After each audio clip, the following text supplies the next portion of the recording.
The boys are back in town. Welcome to the official MWA podcast. I am one of your co-hosts, Jonathan Colt, the last of a dying breed, joined here by my other co-host, the Last Bastion Dobby. Dobby, how are you doing today? I'm doing fantastic, Colt. I am glad to be back on the MWA podcast. We are finally back. We are finally back once again for another episode of the podcast, but we are joined here by two world champions, the first of which competed in the first match of the show we'll be reviewing today, of the 12-year anniversary. It is Jimmy Sins. Jimbo, my boy, welcome back to the podcast. How are you? Feeling pretty good. I got like 4 hours of sleep, but that's all I need. I ate a McDonald's burrito, so I'm hyped out, man. Absolutely losing my mind. Should have asked me to buy that for you, like I bought you Taco Bell that one time. But that was really good. Yeah, it was. I'm sure it was. But we are also joined here by our world champion in his own right, the man who fought Jacob Sterry in the co-main event of today's show. We'll be discussing Alikku, Daddylikku himself. Alikku, how are you today? I feel so good. I'm so glad to be at the MWA podcast. I waited 2 weeks to finally have enter this podcast. Yeah, Alikku was scheduled to be on for the episode where he won the title, and we just had to keep delaying. Yeah. So he finally got it, but really unfortunate stuff. Yeah, but Colt, it's very. Oh, sorry, Alikku. But Jake, I already lost the title. You did. It's very unfortunate, but we will get into that today. Yes. But before we get into that, we'll also briefly mention the Unleashed, but like I said, briefly, because this pod would be like 3 hours otherwise. But before we get into that, we have some very exciting questions, especially after what happened on the 12-year with Rich's hair. So let's start off right. Jimmy, Alikku, what are your thoughts on Raging Rich's hair? You go first, Alikku. Okay. I think it's a pretty good hair, yes. You got a fan. He loves changing colors and changing his hairstyle. He loves doing that, and it's awesome hair. It is hair. And I'm glad he turned face. Me too. Jimmy, what do you think of this hair?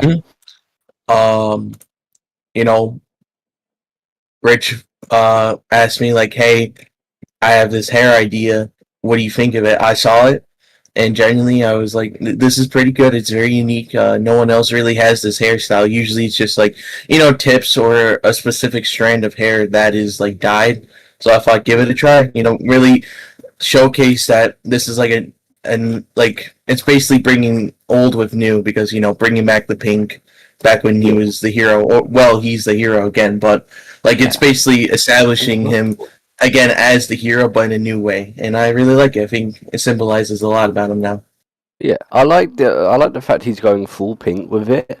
My only gripe with it is the shading. I think it needs to be reshaded, but I think when it's reshaded fully pink, I'm a fan. Glad to have pronouns Richard back. Looks like shit. Yeah. Damn. Colt, do you want to ask the other questions? Yes. So the second question on the topic of Raging Rich, is he a femboy? Alikku can once again answer first. I guess not. He's not a fanboy. Well, I'd say he's more so now. Jimmy? No. Damn. We got two deniers here, Colt. Nope. Anyway, next question. Alright, the third and final question.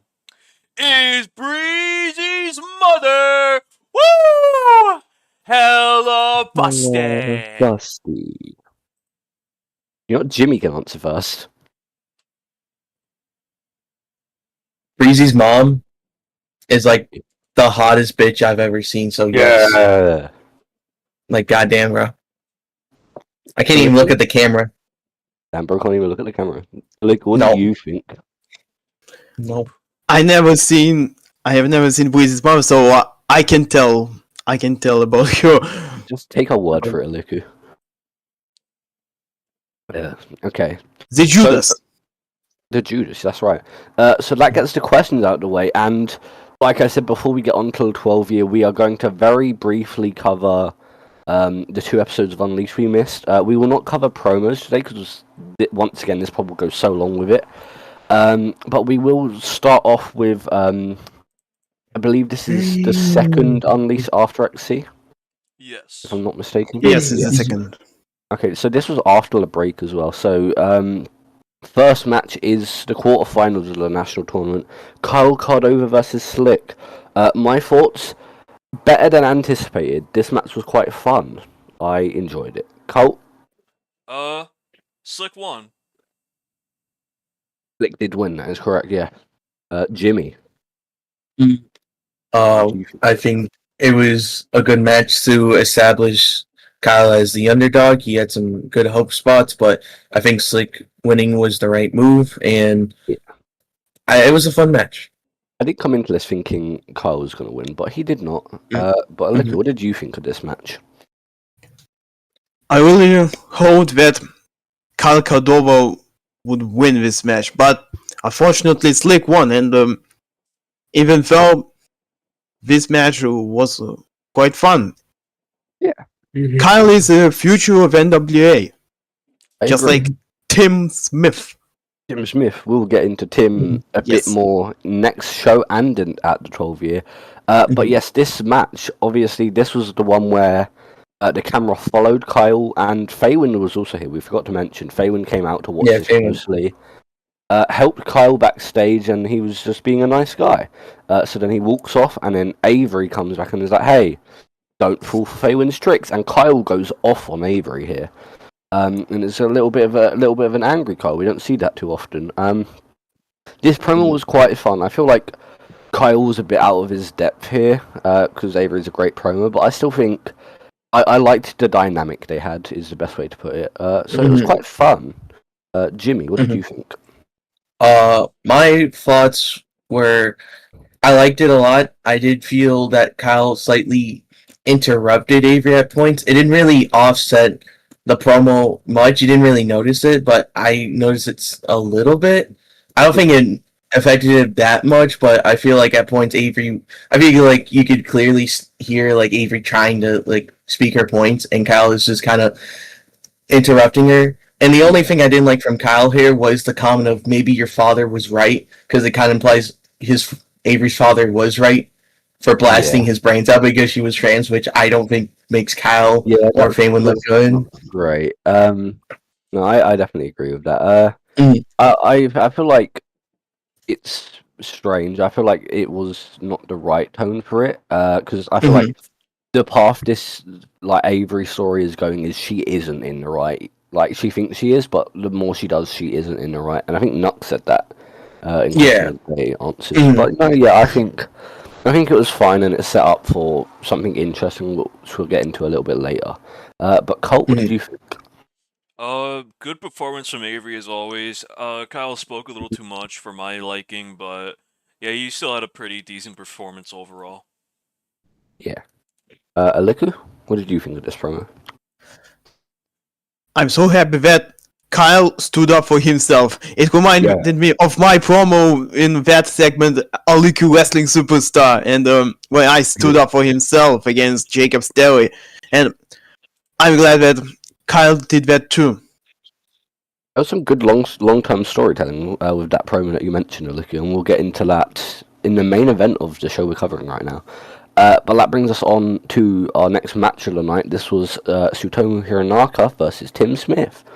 I don't remember too much about the match. All I remember is Kaloki coming out and chasing Tim off, which was the count-out win for Hironaka, which was cool. I think the match was fun. I think the finish was interesting. And then I believe Ultraviolet came out, cut a promo on Hironaka. Which also led to something a little bit later on in the night with me and Cass. But yeah, I think the promo was the standout of it. I think that was fun. I don't have too much else to say. It obviously did lead to a tag match, which we'll cover a little bit later on. that I'm sure there is a lot of great things to be said about. Am I right, Colt? I'm going to fucking hang you by your intestines. But yeah, no, this is fine. Alikku, what did you think of this match? This match was very fun, and I didn't expect Koloki to appear and end match like that. Yeah. I completely forgot. We completely forgot to cover.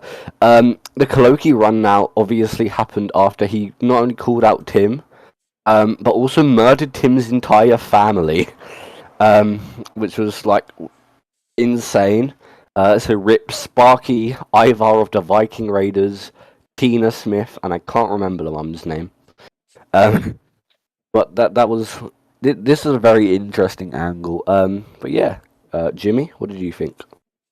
I really like the match. I think it really established Tim more. I also like the dynamic and somewhat the story going into the opener of Tim like being like, "Hey, you didn't shake my hand at Exi Hironaka," locks in an arm wrangler, and then physically like handshakes him while like snapping his arm, which I thought was a really cool spot. I thought it was a great performance from both men. I was pleasantly surprised because no disrespect to Tim, but like when it's a Tim match, you kind of expect more comedic or humorous aspects, not really any technical or like overall like great wrestling aspects. But I was pleasantly surprised with how much I enjoyed this. It was not your average Unleashed match, in my opinion. So good job to both men. This was a slash D Breezy being Tim. Yeah. I forgot about that. I forgot about that too. Love you, Breezy. Hashtag the GOAT. But to Tim's credit, I think Tim has been getting like slightly better in the ring. And that is maybe why Tim is the number one contender to the BPW Extreme Trophy. Ooh. Okay. This ain't your Fed. This is MWA. I'm allowed to plug. But Colt, what did you think? Of the match itself? Match and promo. I think Breezy did a good job as Tim. Probably had to be a little freaky more or whatever. Or actually, no, not be a little more freaky, because I think in the script, because I was in the group chat for this when the tag match was being set up, where it was like, you know, Tim should probably not be like all freaky and stuff. He should just be like more serious after learning that his fucking family died, and then Koloki running out and chasing Tim off, which is funny. And I think that was Vinny's first MWA win. Not take it was, yeah, his first. And it wasn't even a pinfall. It wasn't even a pinfall, a submission. God damn. The match itself, it was a match. Post match promo was good from Cassidy's standpoint. The thing with Vinny is that while he is a good promo at times, his biggest flaw is just like he talks way too fucking much, and he always wants to be like the guy who wants to like get the last word, which is what I don't think he should keep doing. I think when the promo it has like that perfect ending to it, I think he should just stop talking, stop trying to get like the last word or the last. I think that's true. Yeah. Yeah, because you can very much tell that Vinny was trying to get the last word in that promo. Yeah, no, I can agree with that. I think it did drag a bit, but other than that, I think it was a fine all-around segment. That brings us on to the Smile and Slick segment, where this is the start of the little Angry Birds saga. Funny fact about this segment, I was not told I was to be a part of this segment until quite literally just before it happened. So I just came in, I sat on the sofa per Nux request, and I just sort of watched Slick and Doppel argue. This was fun. I mean, I didn't have much involvement in it, even though I was there. But I really like the dynamic Slick and Doppel have. I feel like if you know Slick and Doppel's like actual relationship as like friends, you can tell this is sort of that bleeding through into a kayfabe perspective. And I think that sort of sold it really well here. And I was a big fan of getting to watch it unfold. But Alikku, what did you think of this? Well, I think of this that Slick and Doppel were in a Smile, were in one faction, and he still thinks that they are friends, but they are not, because he attacked you at the Horizon Rumble. He did do that. Yes, and why he can't understand that's the same thing when you got fired from your job. Told everybody to go fuck themselves, and then after some minutes you pray, please let me back to work, please, I don't have any work, I have no money, please get me back. That's right, Aliku.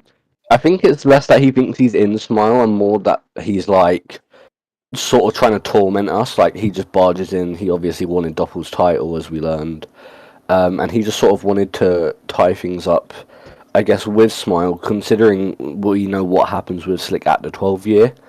Or we know more so after, which was confirmed.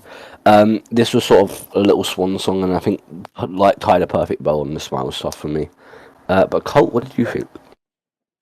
It was a promo. That's all I have to say. Fair enough. Jimmy, what did you think? It was pretty simple. Start to establish, not establish it, reestablish the dynamic between Doppel and Slick. Basically, Slick trying to challenge for the world title, Doppel being confused because, like, you're an asshole, Slick, you betrayed me, why would I ever give you a world title shot? You're the least deserving person, probably. I liked it. It did its job. Fair enough, yeah. That brings us on to the next match. Shift versus Vox National Title Tournament Quarterfinals. This match was quite good. I enjoyed it. I like that Shift came out with the Vox mask. This guy is genuinely losing the plot. But I think this was fun. I can't say I was expecting like a lot out of it, but I still think it's fun. I think Shift. I was kind of worried about how Shift would, because he's been doing extreme stuff for so long. I was kind of worried how he'd like transform into doing like regular stuff. But I think especially the next week's show, he had like 2 match of the night contenders in my opinion. I think that just sort of proves he is just really good in ring. But I enjoyed this. Colt, what did you think? I don't remember anything from this match. I'm gonna be real honest with you, Dobby. All I remember is that Fair. fucking Shift won, and that's all that matters. Yeah. Fair enough. Jimmy, what did you think? What I thought was, I was pleasantly surprised. I liked it. I thought it had some unique spots. I really liked the direction Shift has gone, and I really like basically his philosophy of whoever he was facing that week, who would get in their head by releasing a promo, basically studying them, stalking them. Yeah. I really like that. I like how Shift has basically become a heel without like doing he attacked someone. Like he defeated Kev, but he didn't kill Kev. That was Saint's job. I'm just loving Shift stuff, and I find it really funny that probably the reason that Shift didn't beat Steve is most likely because he didn't make the vignette about Steve. If he did, I guarantee he would have won. But I like this. I also just want to comment about this because I don't think anyone has stated this. I am assuming it's due to the fact that Adam, his computer's messed up right now. Mm-hmm. I'm assuming that's why Vox hasn't done much recently, due to the last, I believe, vignette was relating to Adam. Yeah. And Vox has just kind of... I find it very... not disappointing. I don't want to say that. I feel like an asshole. It's not disappointing. It's just... I feel like... ever since the feud with Faywin, which I think Faywin should just beat him at current call, Vox has been kind of lost. And I love Vox. I like the fact that he won the TV title really early on, around like 2 months into his career. But I do think Vox is creative enough to reinvent himself, and I'm very excited to see what he does because I do believe in Vox. I think he can. I think the like Atom stuff would have went further, presuming like it will pick up when Atom gets back, and I'm hoping it does because I do want Vox to succeed and I want him to have stuff to do, but I still think he had a good showing here, and I'm just curious if he doesn't do stuff with Atom, what would he do? Is my thought. Yeah. But Alikku, what did you think of this? I agree with Jimmy. Vox is a very good wrestler. He made my debut. He made his debut against me for his in an open challenge series, and he told me that he always liked work with me, and I liked working with him too because every time we wrestled, we had a good match, and Yeah. I can wait for Fox to get reinvented in his feud with Adam when he gets back. And what about Schiff? Schiff is one of the greatest in-ring wrestlers right now. In as same as Breezy, but the difference is Breezy never won a title, and Schiff won a 2-time TV champion. That's true. Yeah, And okay, I really excited to see how far this will go with Schiff and with Fox. Yeah, fair enough. Yeah, that brings us on to our next segment. This was, of course, me and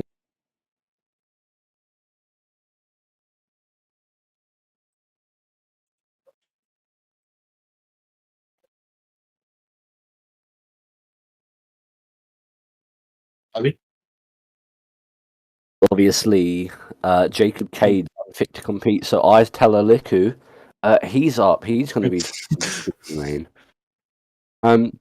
Like I said, me and Alikku are both in this segment. So I think, from my point of view, this was really funny to film, and Alikku can attest. Jacob Cades did not tell us like any of the lines he was going to say beforehand, except for the fact he was going to call me Bryce. So like when I was talking to Alikku and he goes, "Where is he?" Had no idea that was happening. Tried so hard not to laugh. But I love filming shit with Jacob because he's really funny.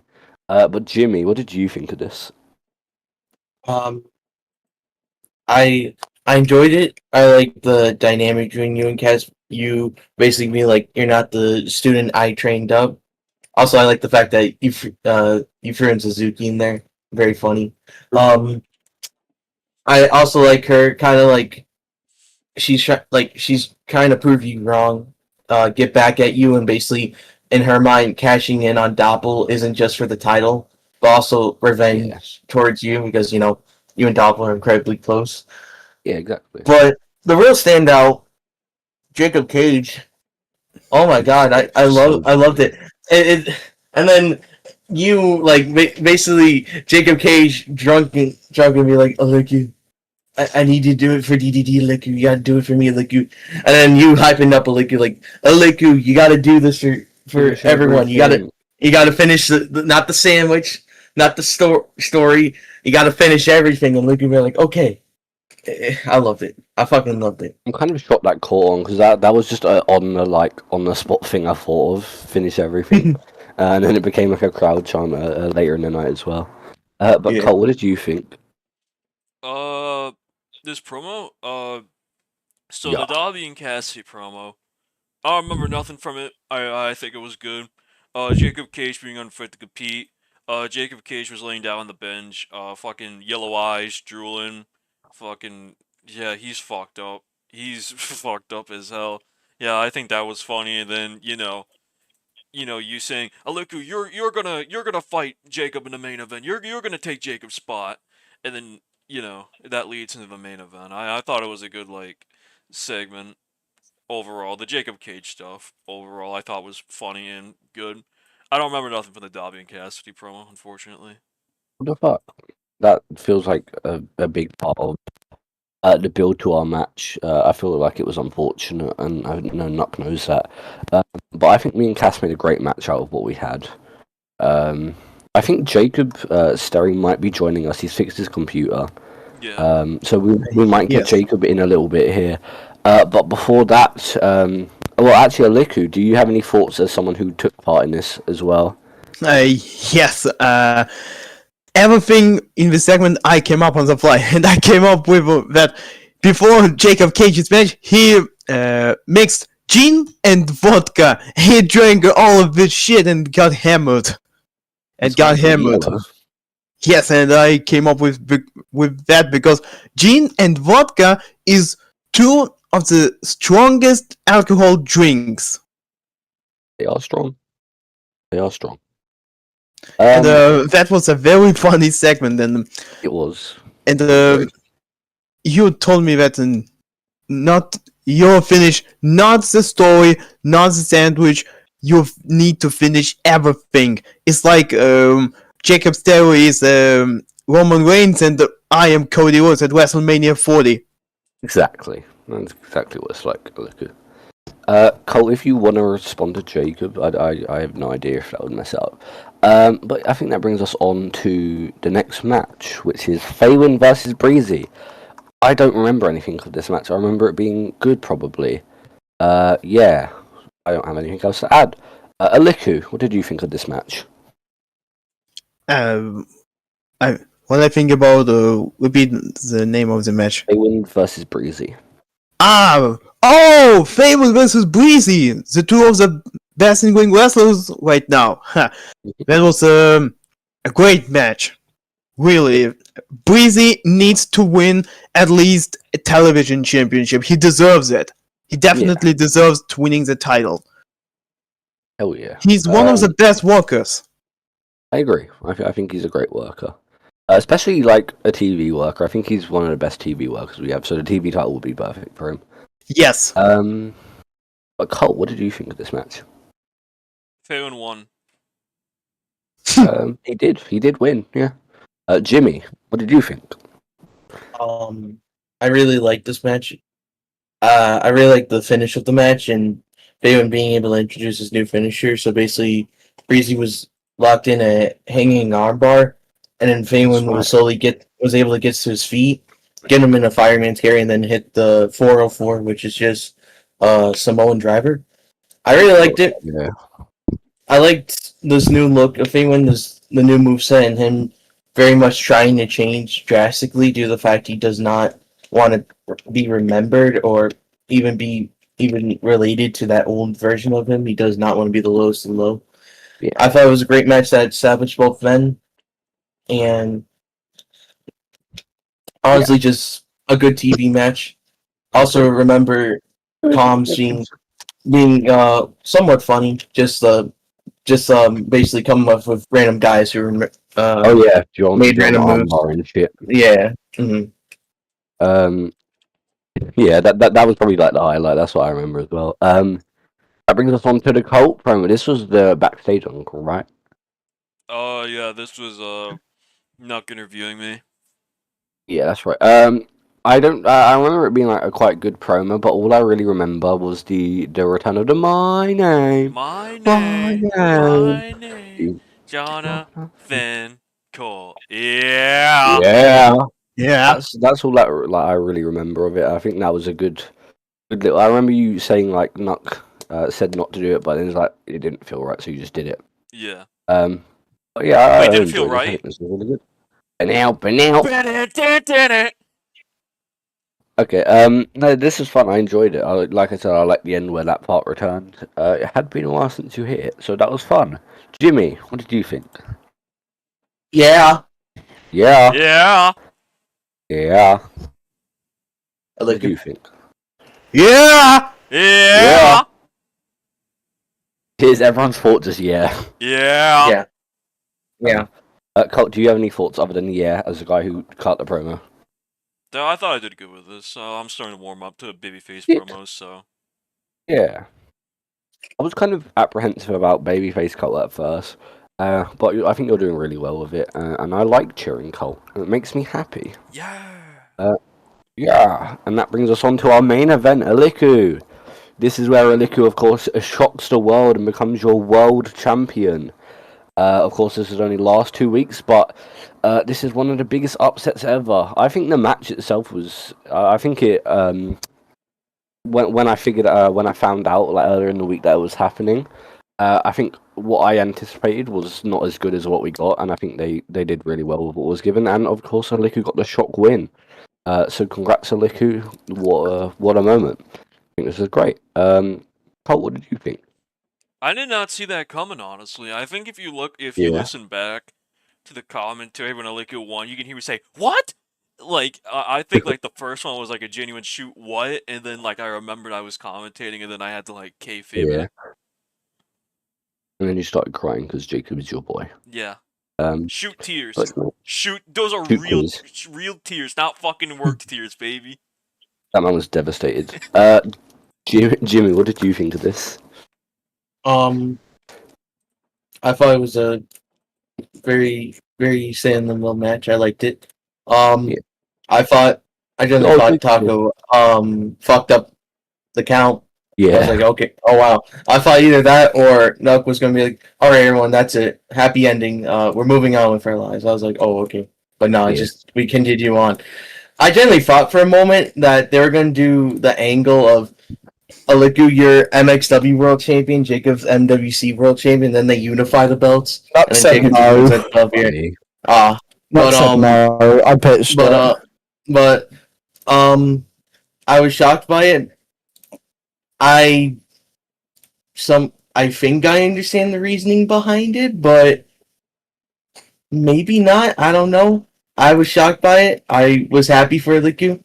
It's funny that he's among the greats now, so congrats Alikku. And you're probably Hall of Famer now. I don't know. We'll see. Oh, truth. Jacob, now you're here. What was your thoughts on losing the title to Alikku? Hey.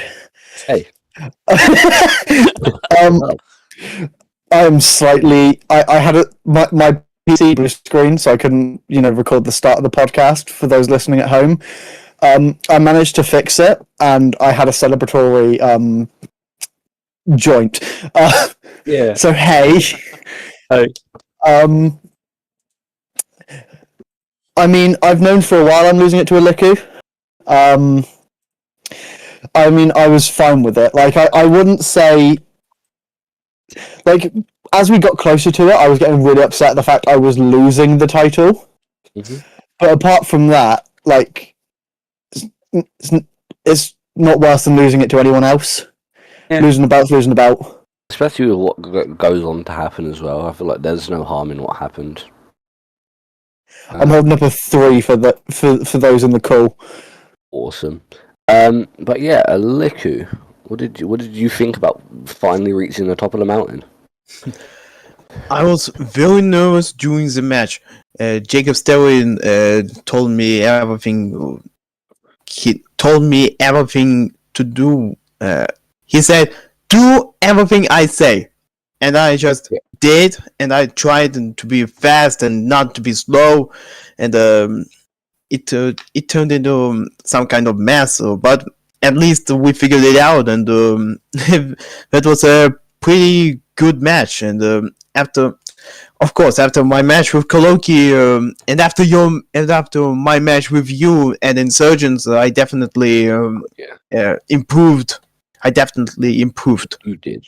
Yeah. It's making me sound like a dictator. The fuck? Hey, you're a good one at that for match disquality. This is cool. And I told my father he's a big fan of me, and he said that he's proud of me because I'm the world champion. Hell yeah! Even though it was for 2 weeks, but still, I was the world champion. Think about it this way, Luke. You have a longer reign than Steve did with the belt, so you know. Yeah, and you always have that on your record. Imagine never being world champion. Am I right? Know, imagine. I came up with. I remember when Koloki said that. Koloki was so shocked when I won the title. It sounded like an ultimate waste when Koloki was so far for winning the title. He even won the Horizon Rumble, and he main evented Extreme Chaos. I definitely felt that he will win the world title earlier than me. But then, in the end, I came in, shoo, and won the title, shocked the world, winning the world title. You just sneezed like a shooting stormtrooper. That was a very funny sneeze. Congrats, Alikku. You know, I can safely say I never expected this to happen, to be brutally honest with you. I never thought you'd reach the top, but you know, your character work's been great. And I won the ultimate guys race. The ultimate race. I won it. Look at training a world champion and an XT main event. Yes. What a guy. What a history that guy has. But yeah, what did you do? Hey. And the original plan for the ending was me hitting like a worm chokeslam from the top row, but then Jacob Sterry told to end up with a roll up, and I agreed because nobody won the Minecraft Wrestling World Title with a roll up, and I was the first one to win the world title with a roll up. I think he's making me sound like a really bad guy here. I think it would have damaged the match a lot more if it was just Alikku wins clean, because it wouldn't have given Jacob a valid reason to immediately challenge and then obviously win it back. So I think it was done perfectly with the roll up, and I think that was the right move. I was going to say I was doing it for that reason, because I just went, if he's winning perfectly clean, I have no footing here. Yeah, I agree. I think that sums up this show very well, and it obviously was a big surprise. But I think that brings us on to the next episode of Unleashed, which starts obviously with the cold open. Cruz goes to Jimmy's house and he's like, "Hey Jimmy, stop being a little bitch. Chop to the 12-year. I'll find you an opponent." And Jimmy's like, "Okay, I guess." I really liked Cruz's part in this. I think this was a different tone of Cruz that we're not used to, and he was clearly fed up with it. And he's like, "Jimmy, you need to be in the company. You are one of the top guys. You need to start showing up." And it was less like Cruz. Everyone knows Cruz is a good guy. This was more like a GM who was like, "Right, I need you back at work. I can't just have you sitting around collecting a paycheck." And I liked that. I think that was a good tonal shift, and I am a big fan. Jacob, what did you think of this? But I wasn't here. Did you not watch the show back? Wow. Not yet. No, I've been busy, man. Wow. Everyone. Okay, that's your thing today. Go in general chat and tag Jacob. How dare you, Jacob? All caps. How dare you, Jacob? That's your message. I'm sorry, I've missed one show in the past fucking how long year? How dare you? But Colt, what did you think of this? Because you were here. Cruz talking to Jimmy. Yeah. He talked to Jimmy, and he said, if you don't show up at the 12-year to fight this guy I hired, or not hired, but this guy I got to return and fight you, you're fucking fired. So yeah, you better show up. And that was it. Yeah. Yeah. Good promo. Yeah, Alikku, what did you think? Yeah, that was a very good promo.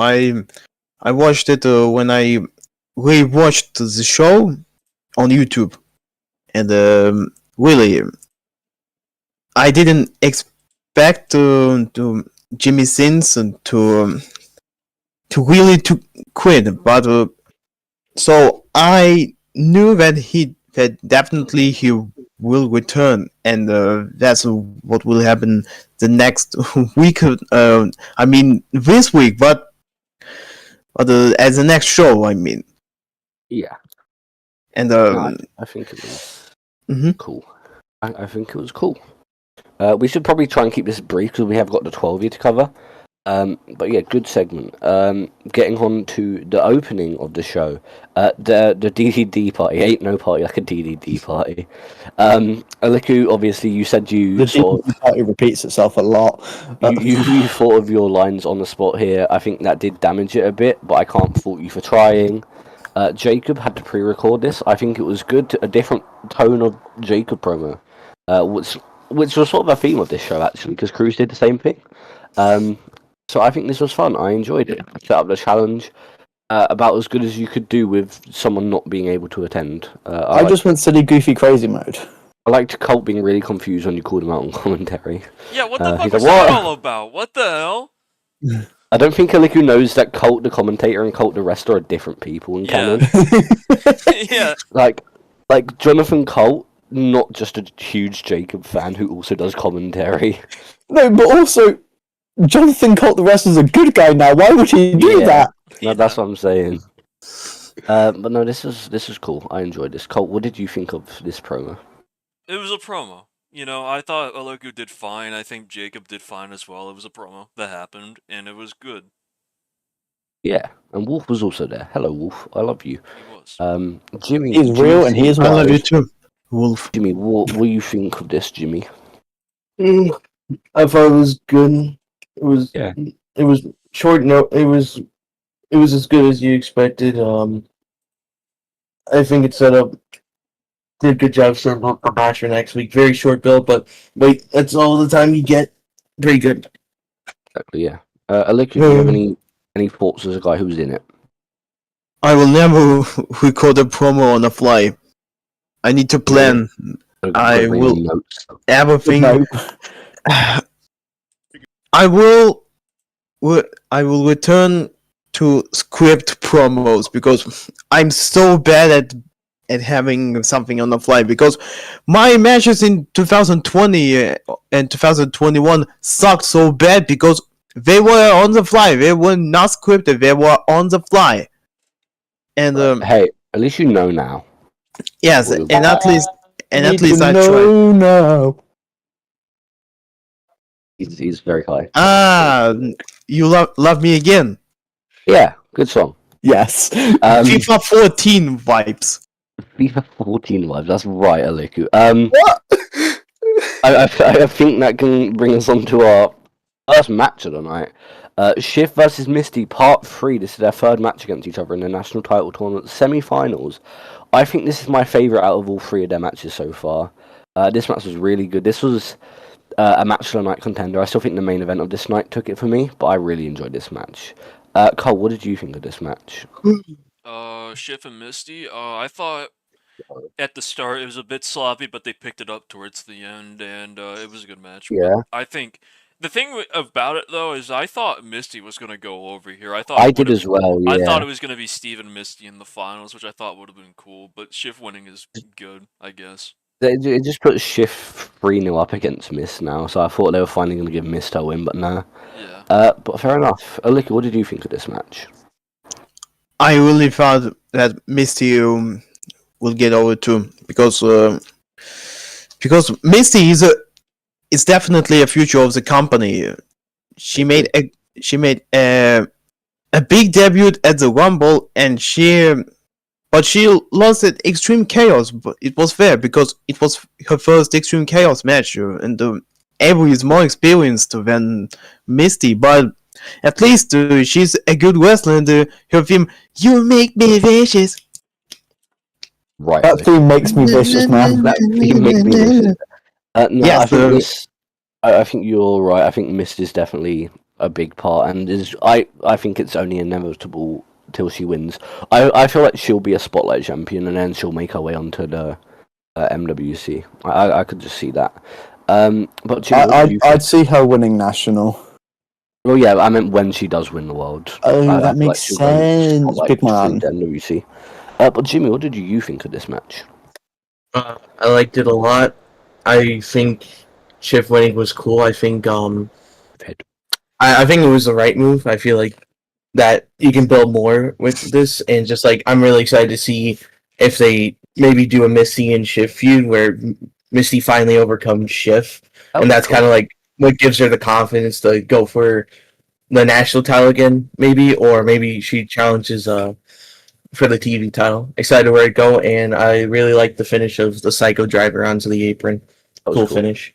Yeah, I definitely agree. I think they should run that back and finally give Mr. a win over him. But I think this is cool. That can bring us into the little 3-person promo. The newfound friendship, Kyle and Faywin, as we covered earlier. They are just chilling, talking about strategy.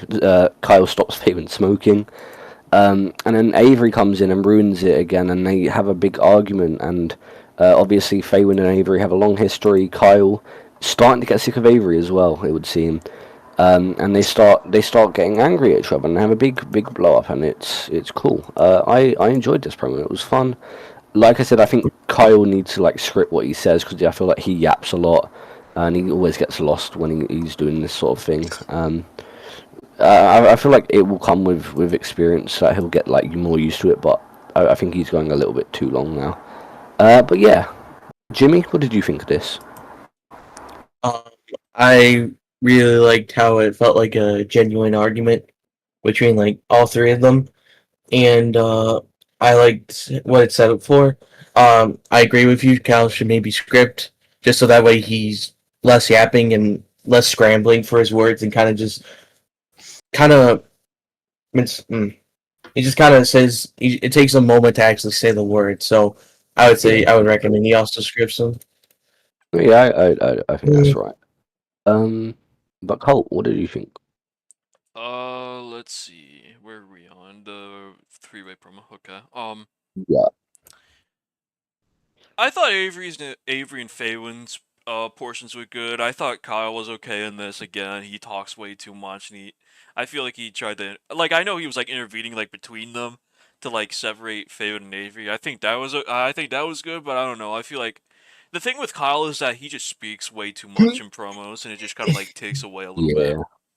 I'll say it's not even the fact he speaks too much; it's the fact he interrupts people. He does, I do that in my promos to be a dick. It makes him so hard to root for because I want him to just shut the fuck up and let the other person talk. I agree. Yeah, I feel like it's a very heel thing to do. I'll say I feel it completely works against his character trying to interrupt. Yeah, I agree, especially because he's like an underdog guy. Yeah. Like it doesn't help him. But no, yeah, I think he's fine. I think he'll pick up with the promos. Also, can I just say something real quick? Mhm. I also just want to say this going with what Jacob said.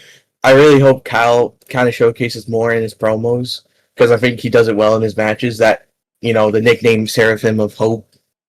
Like, there's a reason why they call him that because he's just kind of been, I won't say a prick, but just kind of somewhat a nuisance for Avery and Faywin so far. So not Faywin, but just like, Avery. So like, imagine Superman, who also represents hope, just go, shut the fuck up. It's my turn now, actually. Your dad killed himself. It was deserved. Is that okay? Yeah, we love you. This makes me hopeful. This makes me vicious. But no, I think he can. He should just practice a little bit, and I think he'll find his place. But look, what did you think of this?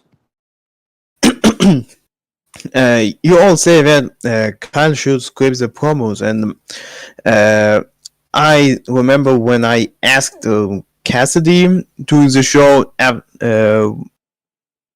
about my promo of on the fly, and she said that she scripts too. It's normal to script promos. No. It's normal to script promos, and I did this, and Cassidy's doing that, and Kyle should do this too.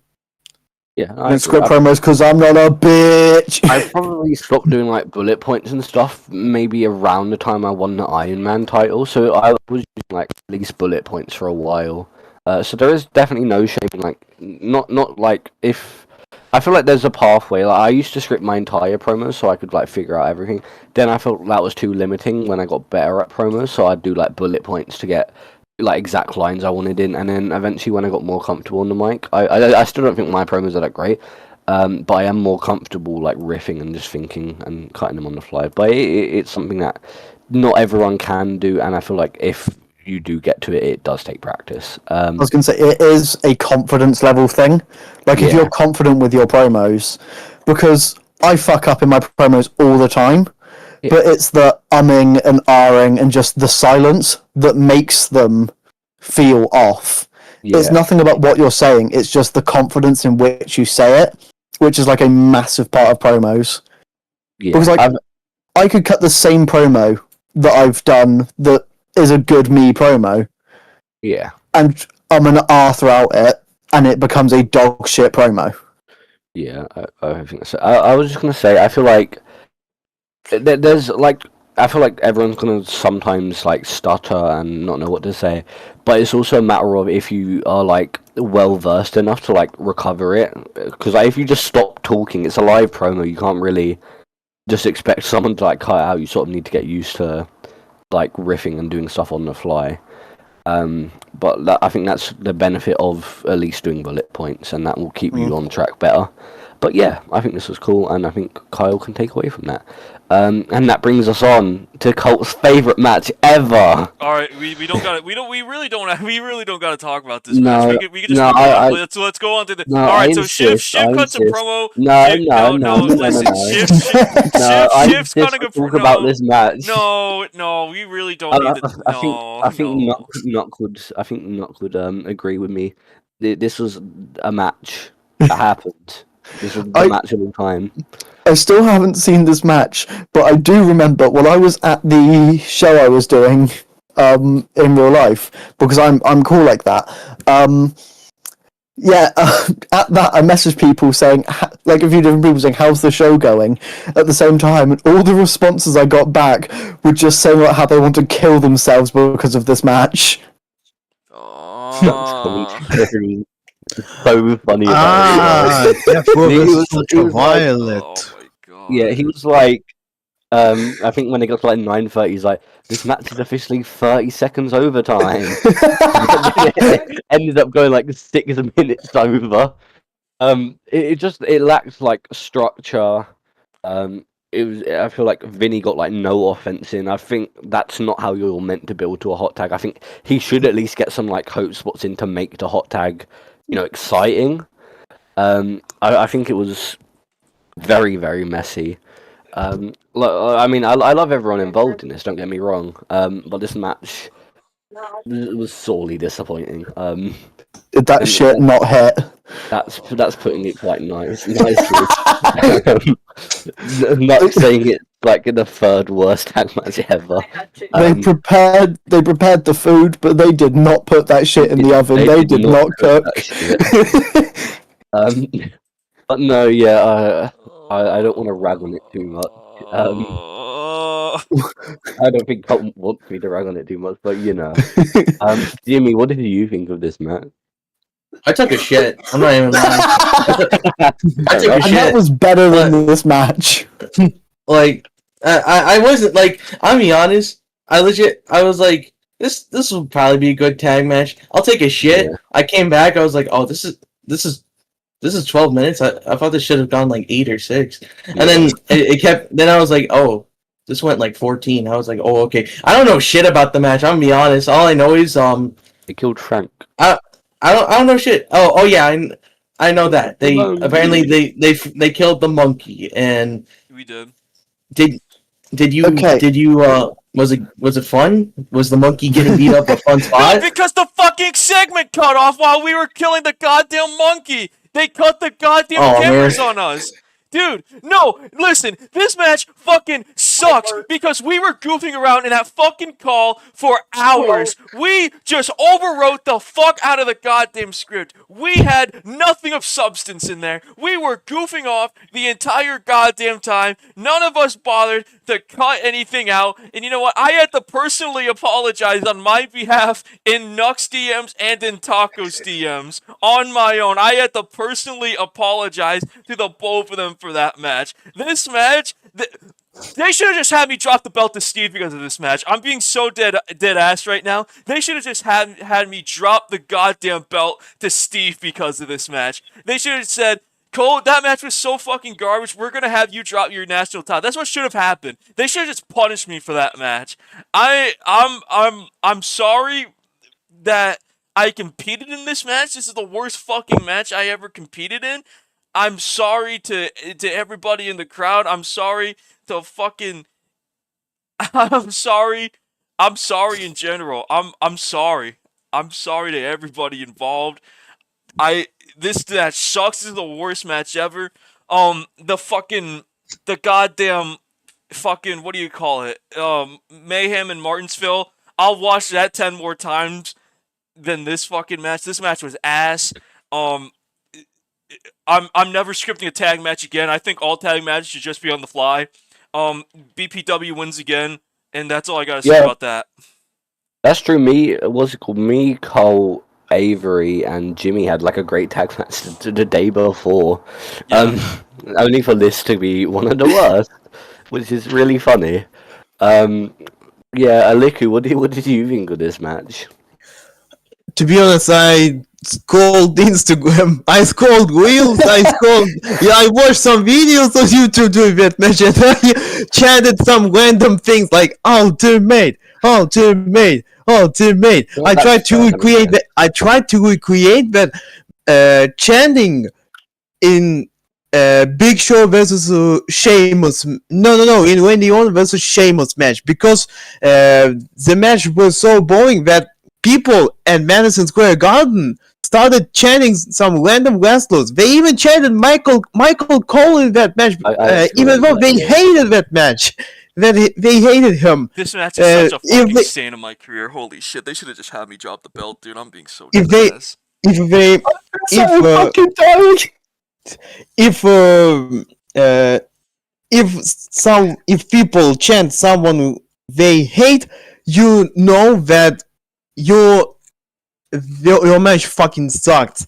The same Yeah. as my match versus Hazel. I personally apologize to Knock for having a bad match versus Hazel. Which matches was this or my match versus Hazel?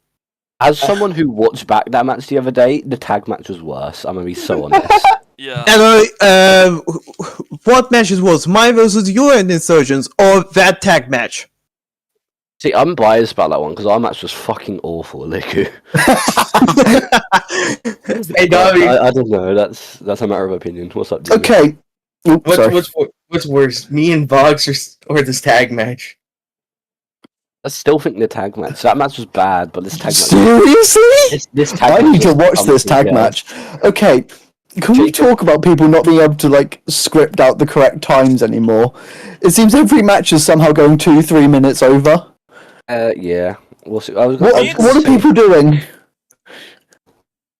To be They fair, me and doing Steve went that under our match- time, so like, That's true, I'm yeah. very capable of like scripting under our time. It's just I don't know what went wrong here because like I said, we goofed around way too fucking much in that call. We added way too much to the script. Yeah. None of us like bothered to call it out, and I was thinking to myself, damn, is it just the people I'm working with? Is it not a me thing? Is it just everyone else? But I can't say that because that's like that's like an egotist thing to say. That's like an egotistical ass thing to say. Yeah. To say that like, oh, it's not a me thing, it's a them thing. This is their problem, not my problem. I was just involved in this. I was just guilty by association. But I can't say that because that just makes me look like an asshole. To You be are an fair, asshole. I am. yeah, you Exactly. are an asshole, but like you're a good asshole. To be fair, I don't think like all of you should like hang your heads in shame because everyone in that match went on to have like a really, really good match at the 12-year. So I think you guys like that was just unfortunate. But yeah, Jacob, in regard to you watching back to match, as someone who knows like real life wrestling, and I'm presuming someone who's worked a decent amount of tag matches, Yeah. the lack of structure will make you want to die. Oh, I'm so excited. You know what? I'm going to record myself reacting to this match. I'm going to record and upload my reaction to this shit. Please sounds great. upload it, please, I will watch please, that. please. But We've gone so in depth for that one that I think we should probably move on now. Yeah, let's move on And, before I kill myself can, on I- live. I'm and, gonna kill myself live if we have to talk about I- this any further. yes, the last words about that match. I don't. It would be really good that during that match people would get so bored that people would make a Mexican wave at the stadium. It's a great match to fall asleep to, is what it was. Shift promo, shift promo, shift promo, Shift shift promo. Yeah, I don't remember a lot from the shift promo. It was about obviously He talked. He did talk. He spoke. He is facing the winner of Steve and Slick, which is after this promo in the main event because both Shift and the winner of that match had to do double duty. Good promo, I think. I can't remember it a lot. Yeah, cool. Colt, what did you think of the promo? He talked. Moving on. Let's move on to Yeah. other people's thoughts. Jacob, what did you think? Wait, you haven't seen it. Jacob, what do you think it was like? I reckon this promo was fucking fire. Yeah, Straight fucking fire. Jimmy, what did you Like, think? did he serve cunt? Probably. Slay. I think this promo gave us so many homosexual vibes, bro. Like this was so So good. real. Nah, I'm just kidding. Sounds like a great promo. I honestly think I liked him calling out, and also Shithead, please stay bald. I like him bald. I love bald people. Keep him bald. Keep him bald. I like you. Oh god, do I have to shave again? No, not you, Shithead. I like the glasses and the bald head. Oh yeah. Oh, I'm on about IRL. What did you think of this, Alikku? Try and keep it brief so we can actually get on to the 12 year. I think that talking about Shiv's glasses, it was a chance to see Shiv without glasses when me and Shiv had a match against Ultraviolet at house party, but he forgot to put his mask off, and then we still don't know how we didn't know what his eyes look like, and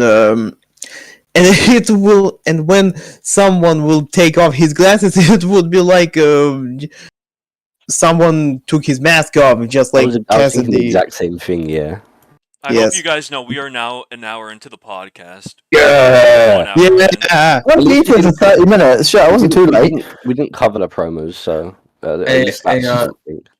I just want to say something real quick, Colt. What? Some advice to make you feel better. As Kidianu once said, life goes on. Yeah, you're Remember right. that. Life It goes does. on. Very cool. Or you could do what he did and shoot Palm Strike Hiroshima.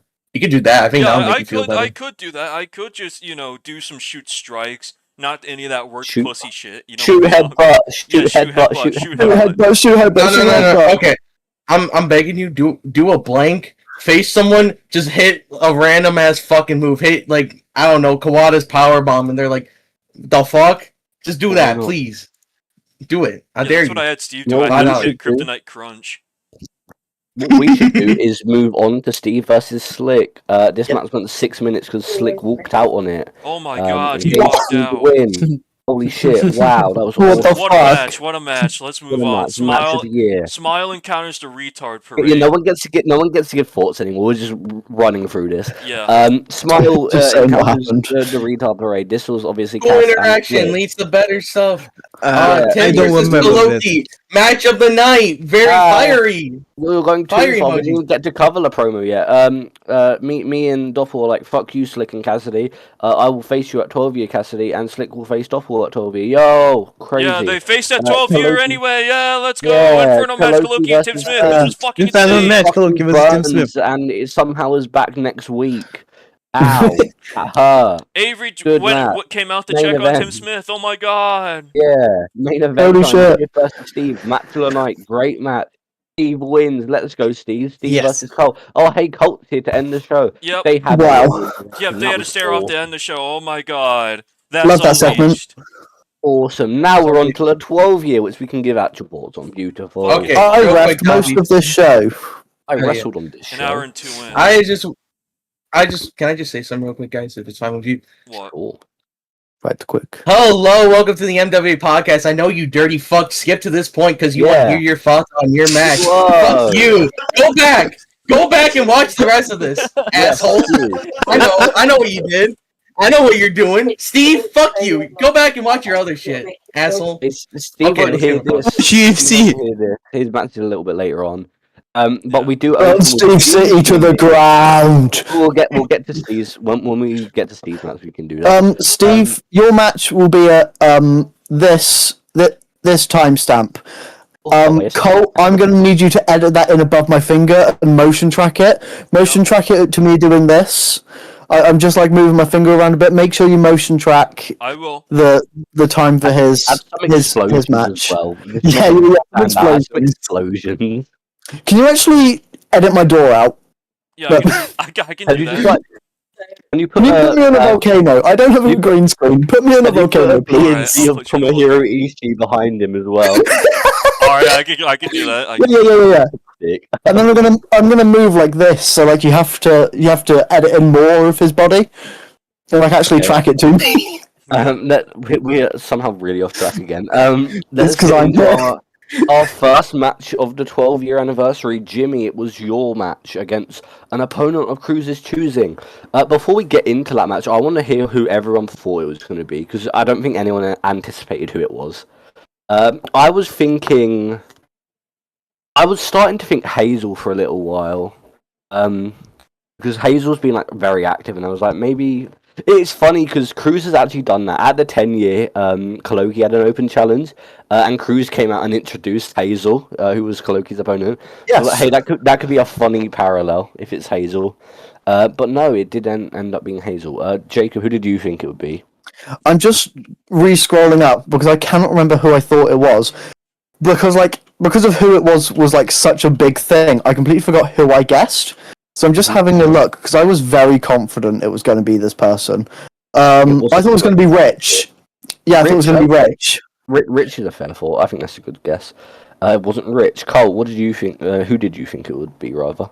I thought it was going to be Danger Kong. I thought Danger Kong would have been making the comeback against Jimmy Sins. I don't think Kong would have. That would have been fire. I think because Kong retired against Milky, he's good. He's done. Alikku, what did you think? Who did you think it would be facing Jimmy Sins?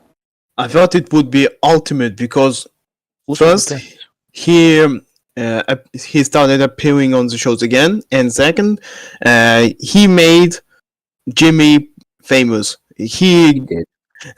Jimmy pinned him inside the chamber or something at War Chamber. point blank War Chamber, yeah, at War Chamber, and then their match at Endgame, and I expected Jimmy to win against Ultimate, but I guess Kenna, it's a good answer too.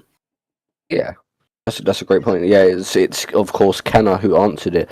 But before we get into that match, Jimmy, I'm curious. Well, obviously you would have known like the week of, but did you know like prior to like the week of and getting your 12-year script who you were facing? I knew 3 weeks to a month in advance. I knew. Okay. It was a lot of fun. I wasn't expecting Kenna. Basically, right after XC, I was like, hey, let me face a legend at the 12-year. Nuck was like, there aren't many legends, kids. I was like, give me, like, Koloki. Because, like, me and Koloki, we're both 1-1. And I thought, like, it's simple. And Koloki did a match at the 10-year. So that's kind of cool. Yeah. But then I got Kenna. I was like, oh, shit. He can wrestle? And Nuck was like, yeah. I was like, okay, let's do this, Kenna. And Kenna, if you're hearing this, you're phenomenal to work with. You're actually a very nice and also real as fuck motherfucker. Honor to work with you. A lot of fun to talk to you, and just fucking phenomenal, man. By the way, if it's fine with you, I'm gonna share the script because I want to say something. Yeah.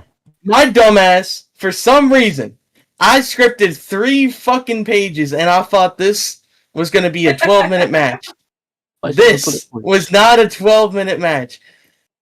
This section right here, both men. This like lockup and shit, supposed to take like a minute. Took us like 3. What a very wordy scripts. What the fuck? I kind of like Lariato.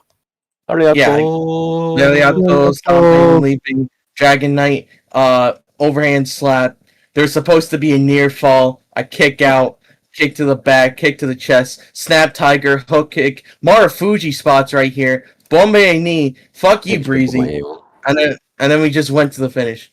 In my honest opinions, this could have been better. I did a horrible job at selling my back. I'm sorry, Kenna, and fuck you, Nuck. You were supposed to use Bomber. Fuck you. I'm not happy with the amount of offense Kenna got in this match. That's okay. Like, I think he should have got so much less offense. Mm-hmm. Like, he's been out of this game for 4 years. Like, I like the story of him taking advantage of you fucking up the flying part, because you don't really lose the re-intelligence, you just lose the ability. Yeah. So I think he should have taken advantage in those moments, and you quickly win it back. Because you, like, the story you've been telling is you just don't want to be wrestling anymore. So what you should be doing is absolutely fucking overpowering everyone and trying to get out of this as quick as you can. Done as fast as possible. Like, you should be going for that Colt match style. And I just think it doesn't work with how much offense he's getting and you not really giving a shit about getting out of here. I think that's fair.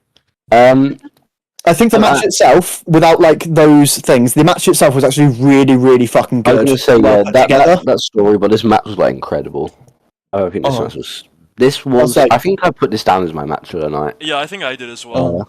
Yeah, This match was really, really good. really fucking good match. I definitely like kind of take the strong suit of scripting here, just because, I want because this is his first match in years, and also I like kind of letting other people script because I like seeing what other people script and kind of go off that. But I do agree with that. That's how can I put this without sounding like a dumbass? Like, I really want to make it out there.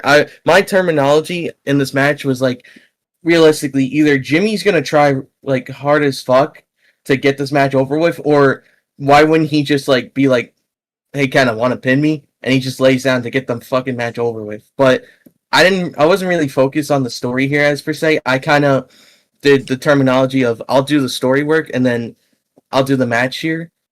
But next time I'll probably integrate more of the story into my match. But I had a lot of fun doing this. I think it can be a lot better.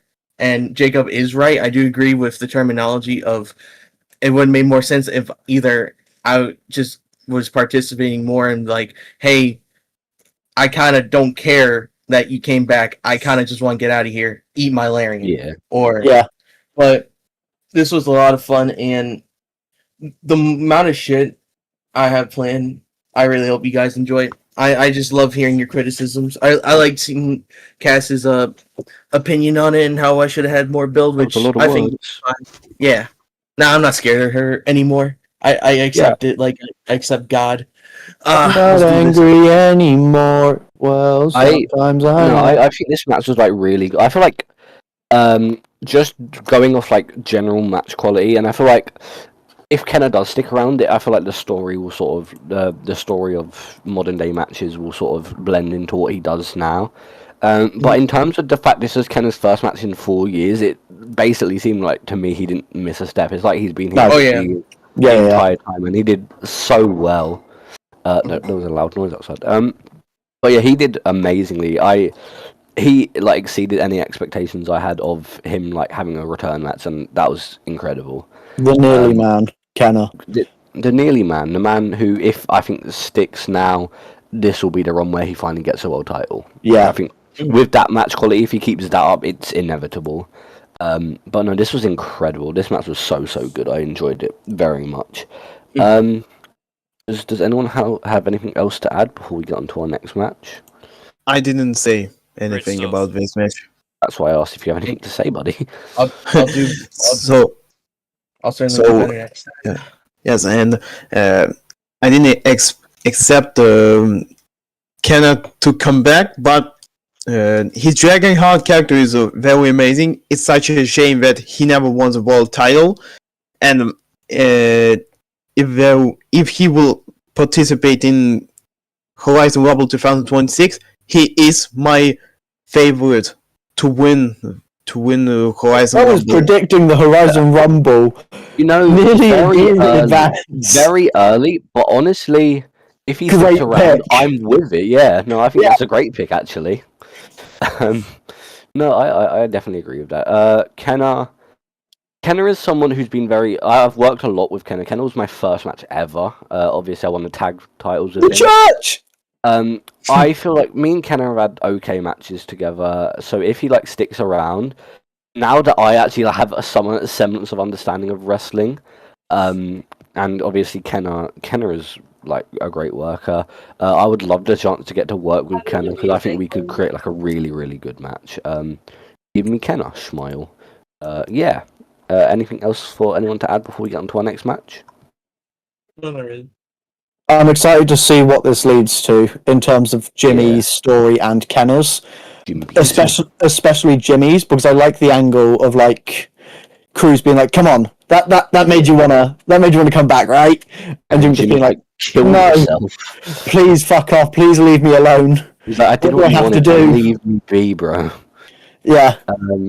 But yeah, I think that was fun. But that brings us into Terra versus Hironaka for the television title. I just want to preface by saying I thought this match would be good. But I know Tara was like weary about working. Like she said after the fact to me, she was weary about working a time limit draw, and that it would be like, like getting everything on point. But I think the match turned out to be probably my favorite match of Tara's TV title reign so far. This match was really, really good. I think the build. I think Colt mentioned this in his question of the day answers. That this feud should have had some more build. But I still think the match that came from it is like fantastic, and I think both of them should like take what they did here and just be very proud of it. And I'm presuming it will go further, considering the fact it ended with a draw, with a time limit draw. And I think if it does end up going, whether that be onto a weekly or if they push it through to Heatwave, I think they have a lot more stuff to build off now, because I think it will be a better story, and I think it really opens up. I'm hoping it opens up to some sort of stipulation, not just like Extreme Rules, Ultra Violent. I'm hoping to get some cool stipulation to work with. But yeah, no, this match was really, really good. I'm a massive fan. I liked a lot of the spots. There was a lot of gross spots, like the syringe, syringe in the tongue, the septum piercing with the skewers. That was really fucked. But no, I think they did fantastic with this match. Yeah, I just enjoyed it, really. Colt, what did you think? I felt myself almost like gagging at some points during this match, like legitimately, but I agree with the sentiment that this is Tara's best TV title match so far, even when it went to a draw, which is very similar to like how a lot of people said my match with Doppel at Execution was like the best match of my TV title reign, and that match also went to a draw. So yeah. I think it's very good stuff here from Tara and Hironaka. And if they do run it back, I want to see Vinny win the belt. I think that might be the play, yeah. I think Vinny is the one to take the belt off of Tara. I don't see anyone else that takes it off of her, if I'm being honest. Yeah, I think Nuck's quite high on Vinny, as we've sort of seen with like recent-ish booking. So I could definitely see that being like the case, and I think it fits Vinny's character really well if he does keep. I'm presuming he would keep the ultra-violent sort of rules of it. Yeah. No, but this is great. Jacob, what did you think of this? I think this match was fucking amazing. I was going to say, they didn't use too many weapons in it, but the ones they did all had a purpose to them. Yeah. Like, all of them added to it. Like, Shift's reign was just violence is violence, use everything I fucking can. This match was basically the opposite. It was, yes, we'll have violence, but everything will have a reason behind it. Yeah. And that story of the match, I fucking loved it. So much. So much. Great match. Jimmy, what did you think of this match? I really liked it. I was added like right after my match because they needed security. Jimmy. I really liked it. This might be my match. I think I didn't do question today because like I want to go very thorough into it. But if I had to give match of night to a match, I think it's probably I think it's probably this one. I really liked it.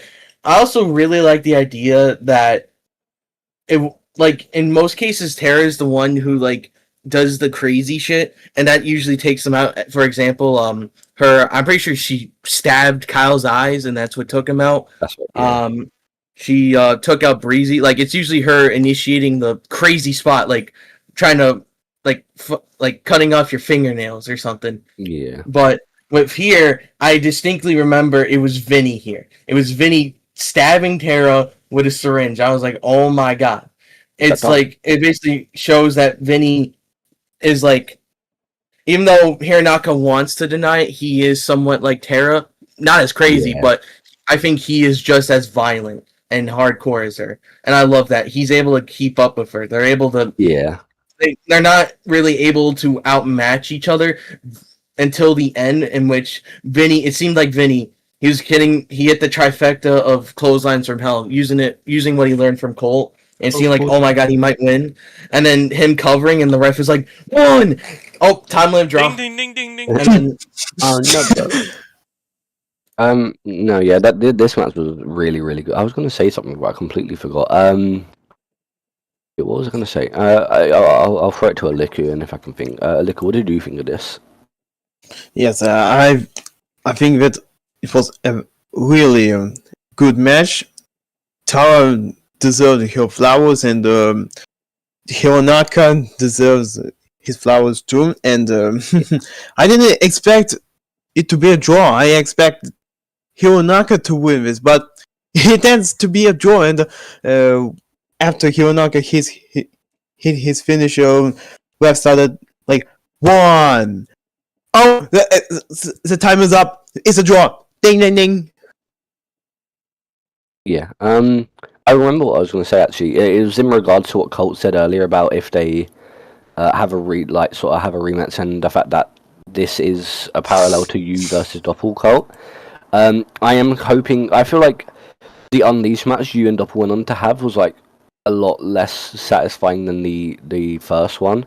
And I'm kind of hoping they save it for the pay-per-view just so that it doesn't follow that trend, because like you can only do so much with like Unleashed. Like sure you'll maybe have like the 10-minute time limit. Well, you'll always have the 10-minute time limit no matter what.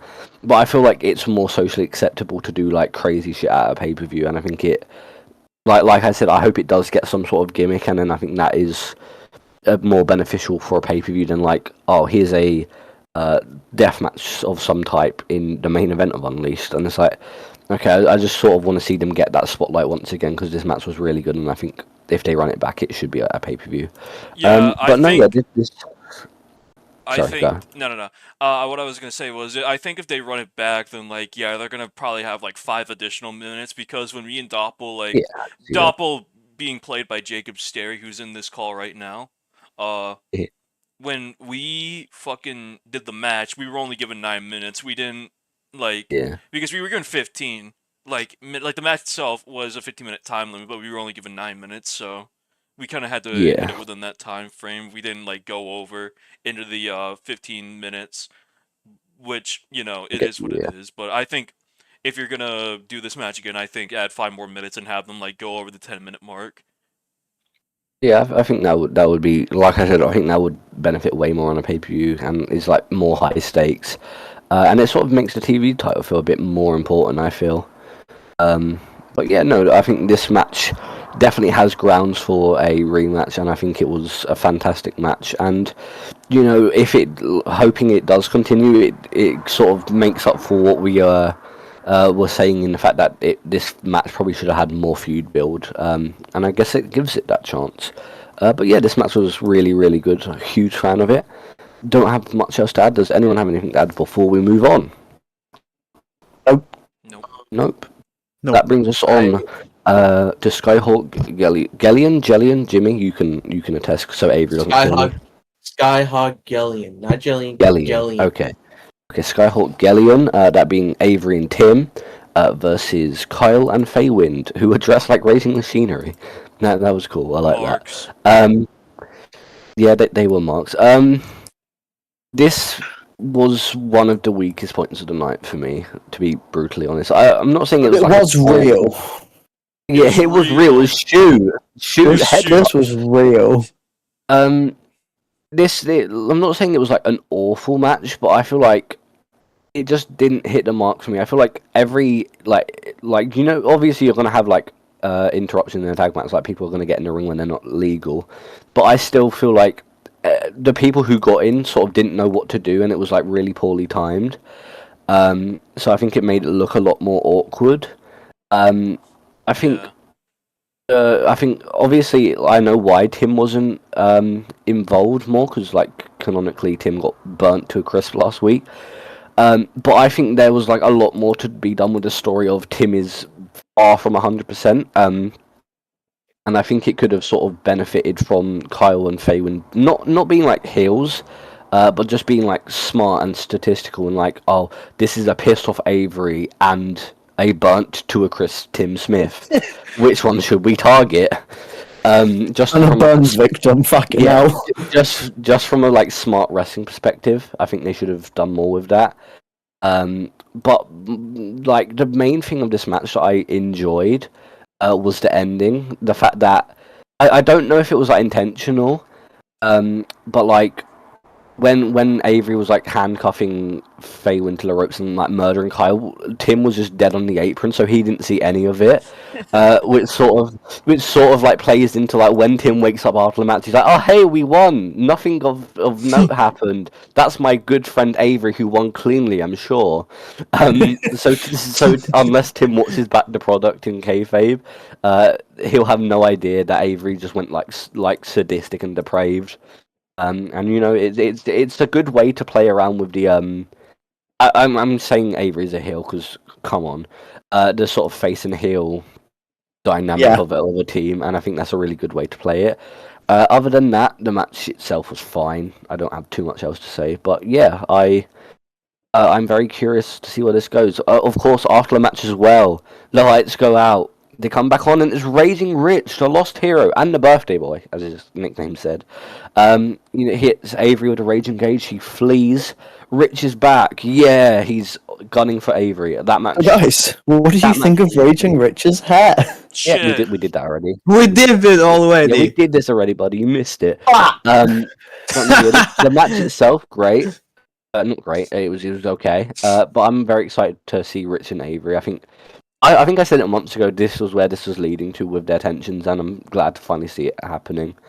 But yeah, I don't have much else to add. Alikku, why don't you start us off? What did you think of this? No, I think about this that Tim finally got his first win. Yeah, let's go, Tim. Yeah, let's go, Tim. Let's go, Tim. Unfortunately, he wasn't on as a VC after the show because I wanted to congratulate him with that big achievement as the first win, and it was on a pay-per-view. On a pay-per-view. Oh yeah. And I was I was just right there. yes, and I just chanted for that because I didn't see for what I'm chanting. Yeah, I didn't see for what I'm chanting, and it felt quite awkward, but still, at least Rich came back. He didn't quit. He didn't quit. He lost with his new look and with a face turn. Yeah, go Rich. Yeah, I think fair enough. Jacob, what did you think? It was a match on the card. Of course. And of all the matches, it was the realest. Shoot headbutts. This match made me feel nothing. Yeah. I didn't hate it. I didn't love it. I didn't like it. Didn't dislike it. It just happened. Yeah. Which for me is the worst kind of match. Yeah. Like, if there's a match, hate it. I was going to say, if there's a match that I fucking hate, at least I feel something about it. Yeah. At least in some way it's memorable. Yeah. This match just felt like nothing, apart from the fact that Avery did shoot headbutts, and then when she did a worked maneuver, it got fucking no-sold. Hell yeah.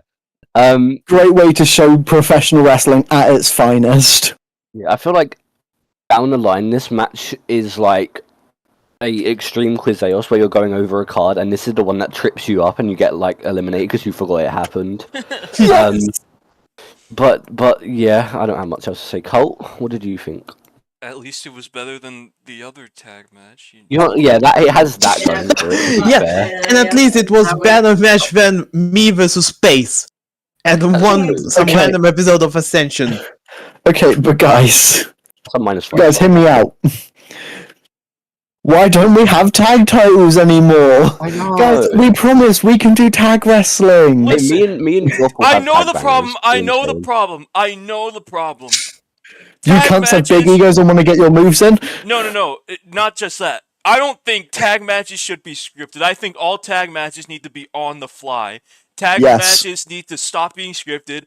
If someone makes a script saying, if someone like puts out a script in the group chat saying, no, we're not using that script, we're going to do it on the fly, we're going to call it, and it will be good.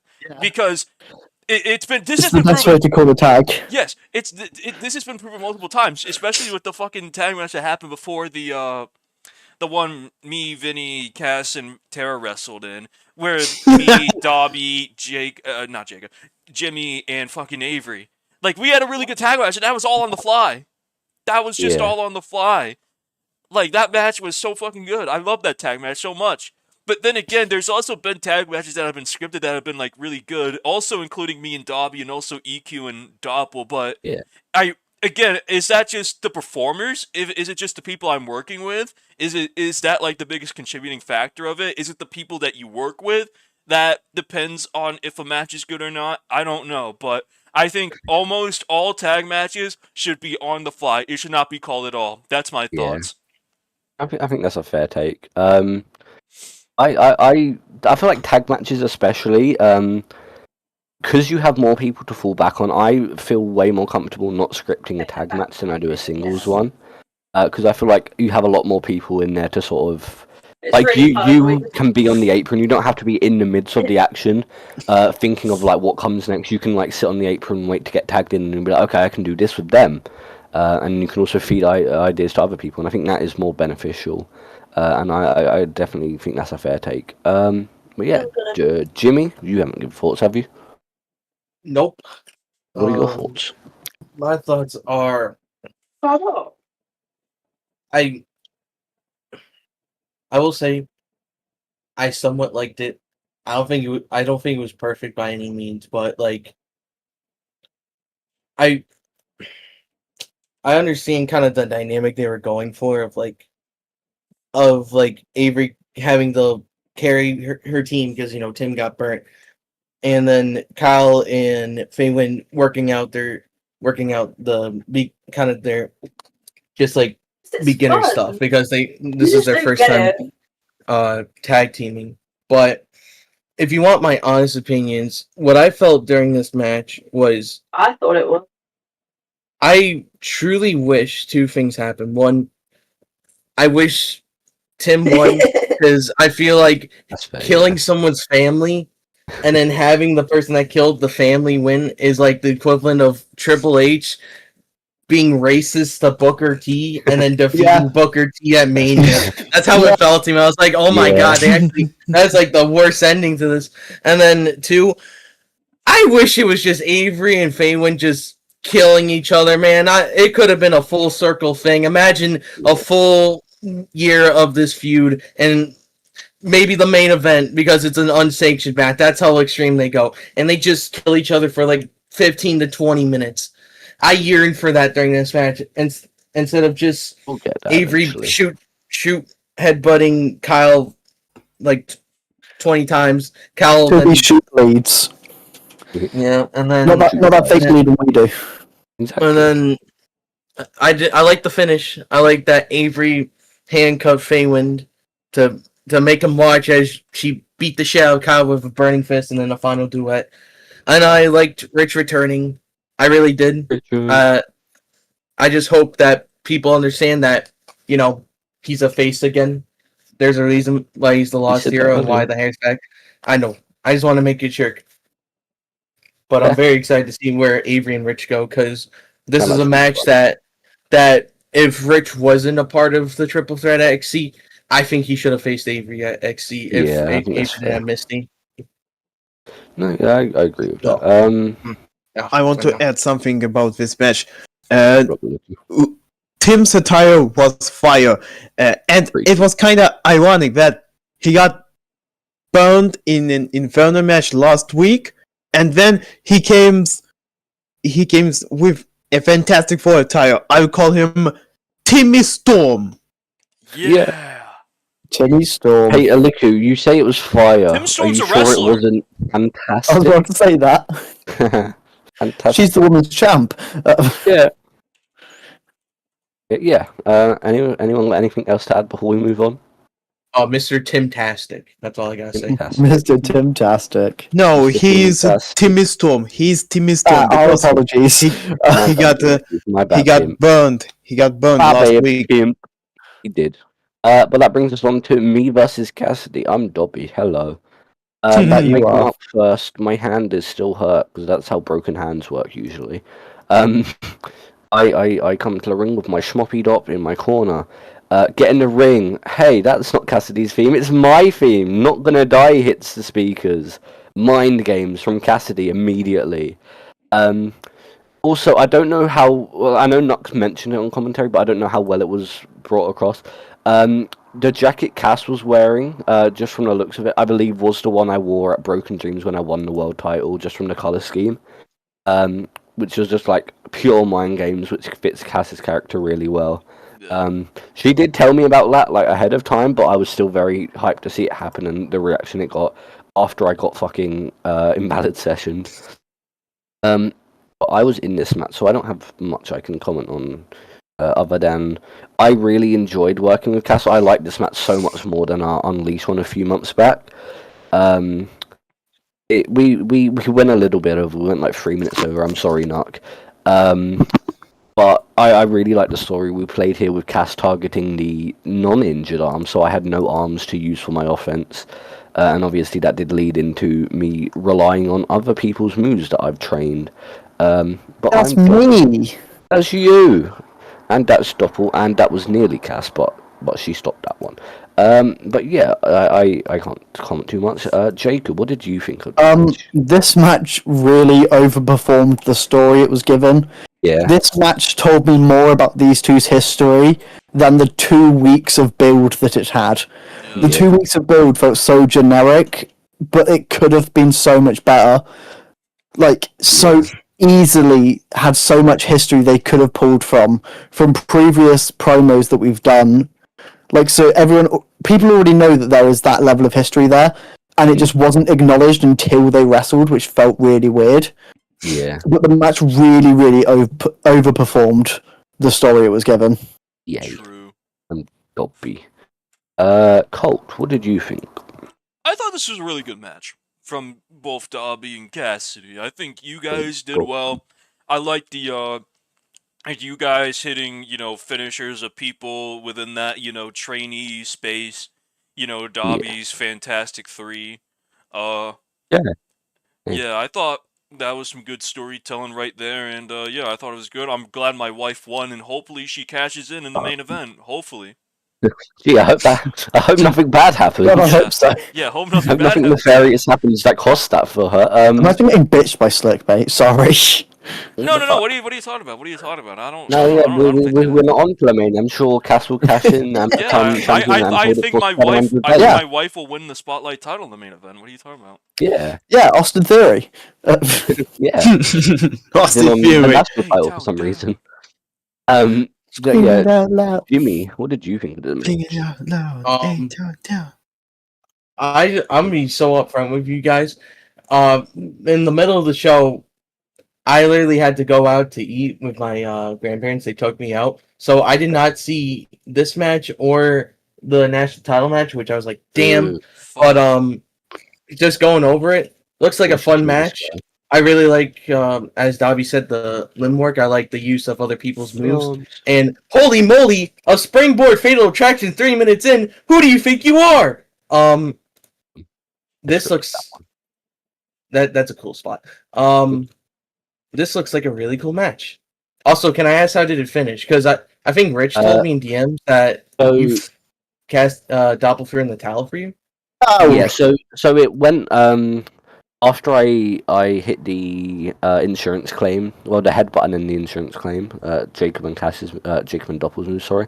I pinned 1, 2, got up. Cass went to the ropes. I went for the on your knees, so obviously Cass's move. Cass sidesteps, hits the ropes, make or break on me.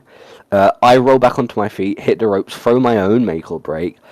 Cass catches me, cross arm breaker, wrenches it. I get onto my front. She transitions to a Fujiwara armbar. So she wrenches. Then she reaches back and grabs my broken hand and starts wrenching that as well as having the Fujiwara in. Sorry, I'm just trying to find a gift that can show you the finish visually. My gifts seem fucked up for some reason. Bear with. Yeah, so after the Fujiwara, she gets me in a crucifix hold, and basically just starts doing this. I'll post it in the thingy, and she just keeps doing this until Doppel can't like watch it and has to throw in the towel. So she just gets me in a crucifix, holding elbows to the ever living shit out of me till I'm nearly dead, and then Doppel throws in the towel because like I would have died. And then she doesn't stop till like Doppel forcibly pulls her off as well, which is a good little precursor to when she wins the title in the main event. I'm sure that's.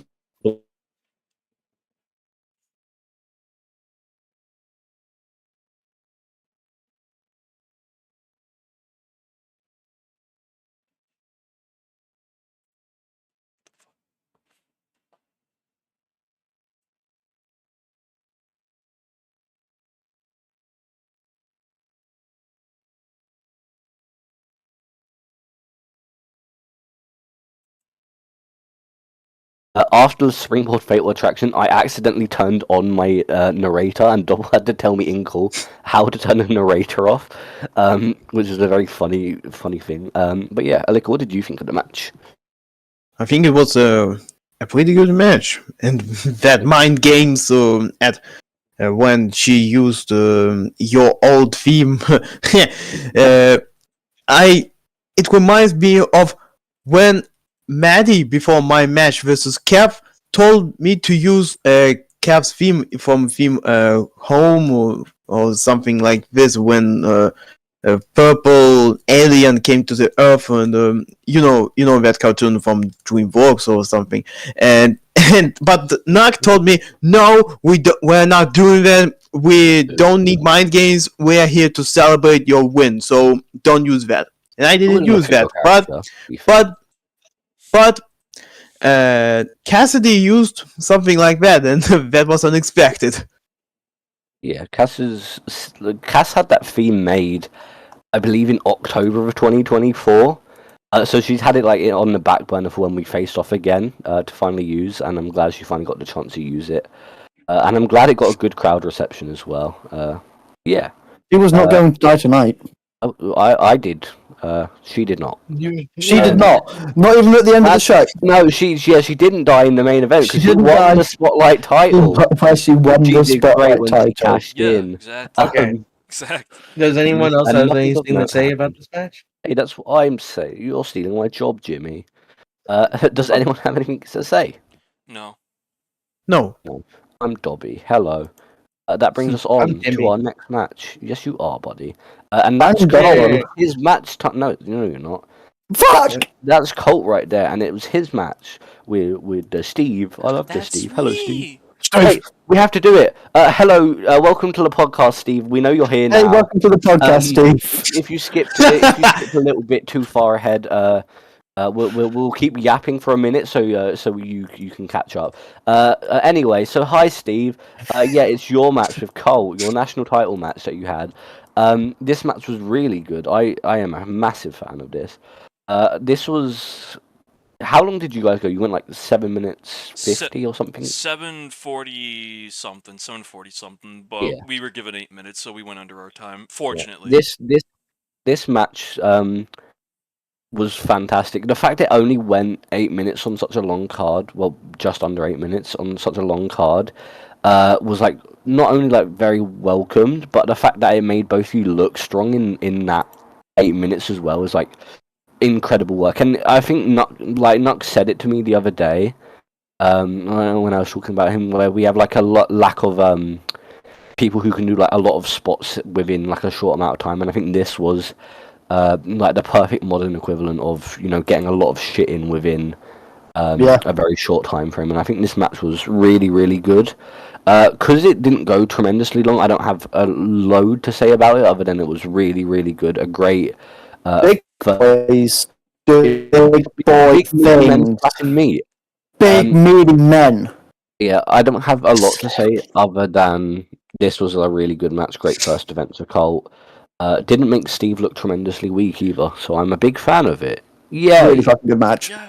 Really fucking good match. Oh, you know Jacob can go because Jacob is excited. What up, Jacob? That's all I have to say. Really fucking good match. Yeah. Really fucking good. Fair enough. Jimmy, what do you think?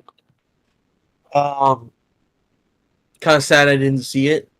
All I know is the finish was the same way I got killed. Yep.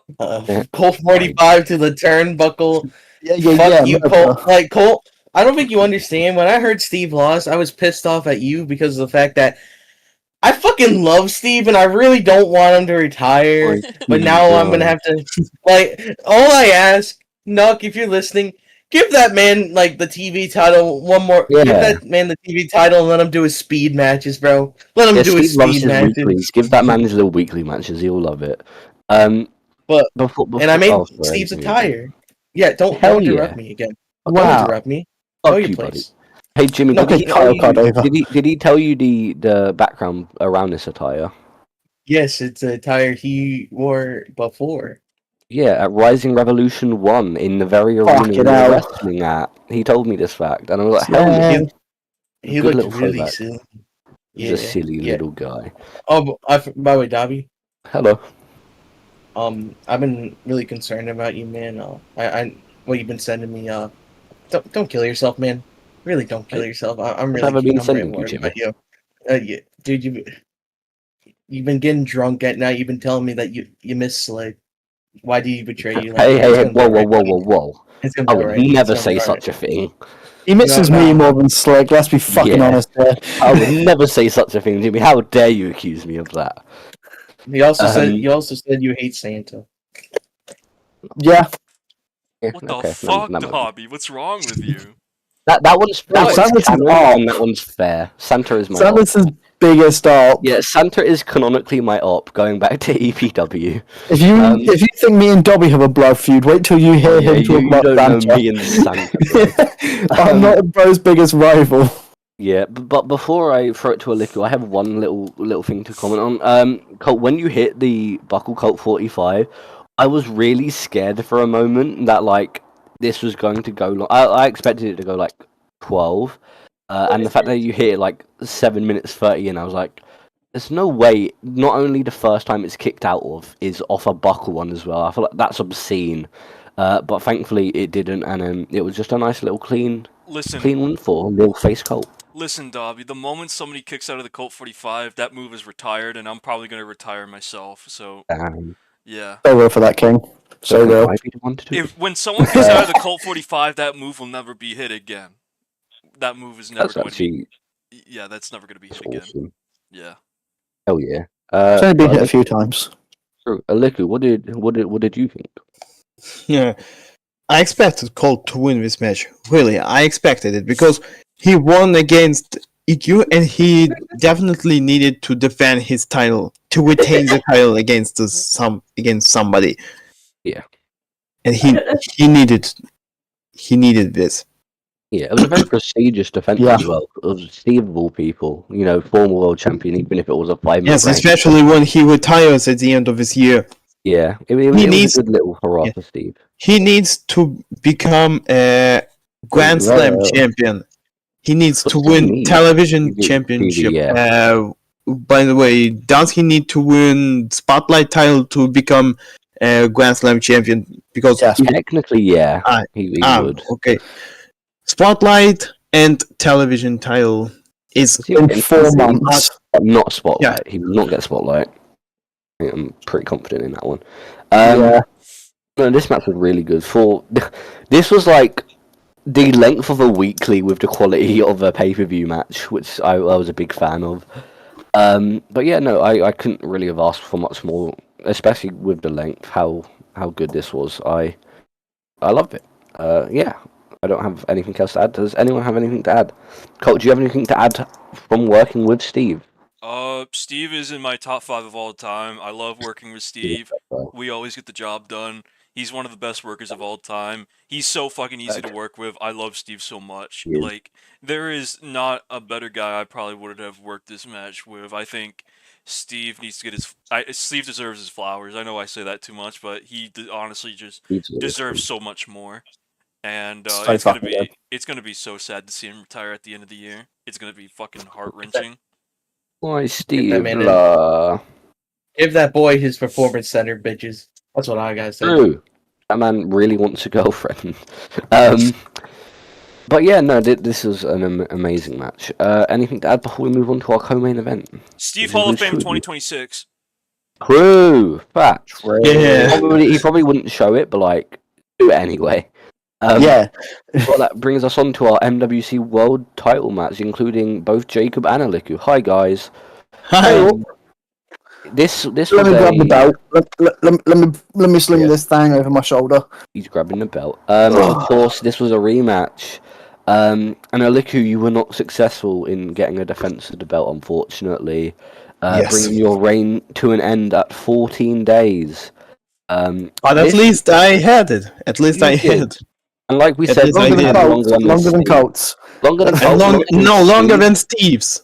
Yeah, it's also longer than Colts because he has none. What the fuck? I'm the only person in this fucking call who hasn't won the world Yes. title. This Yes, sucks. you are. It's a really funny stat considering how Jimmy started out and the fact that Alikku is in two of the worst matches in history. But you know, actually, it's just funny to think about with everyone in this call. Me and Jacob Yeah. left the community for like 2 years. We're like Because we were fucking jobbers.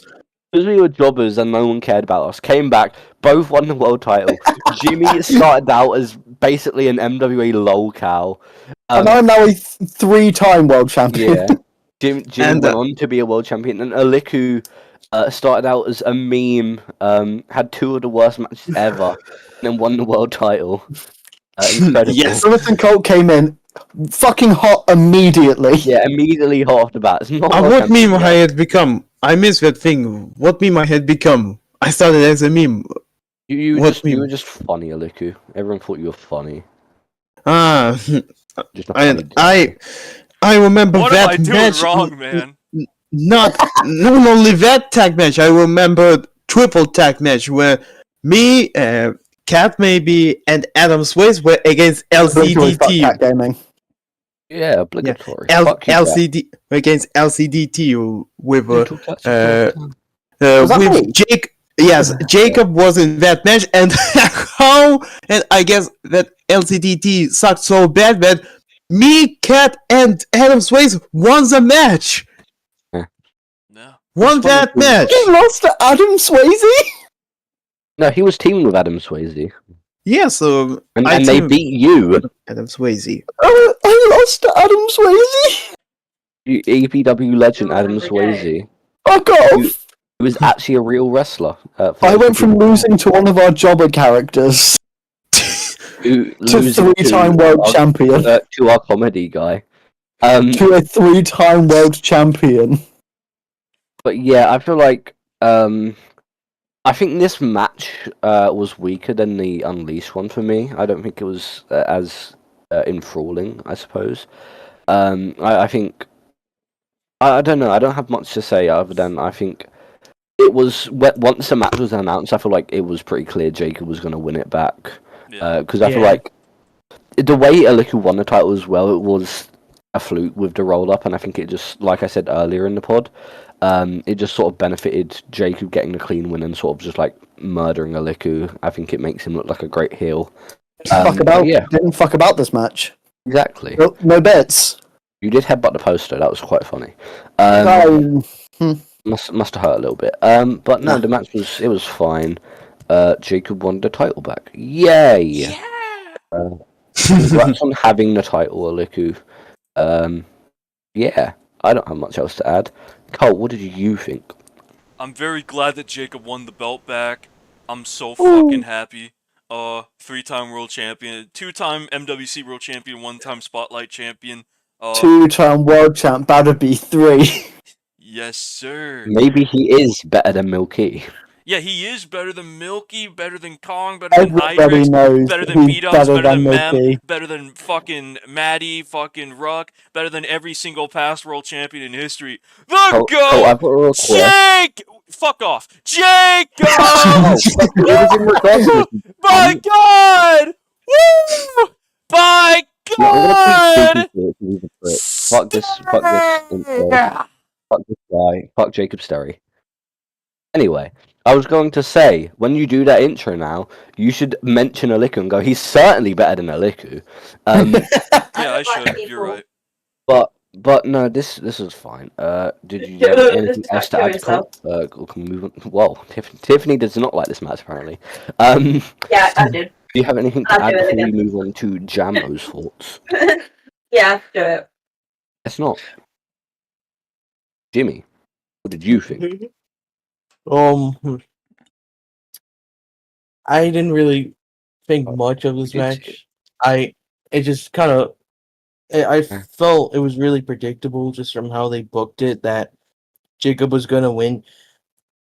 It's probably Yeah. the match and story I was least interested in because it's That's like fair. there isn't like the story was there because like just the months of like Aleku being jobless and then Jacob kind of appearing out of nowhere and then Yeah. I mean you don't have a job, hell it came down to Aleku or Jacob being the one that was fired, so it's really Yeah. 50-50 on who was in this position, and then Aleku ending up in the position that he could have been like 6-7 months ago, almost 8 now. Jesus Christ.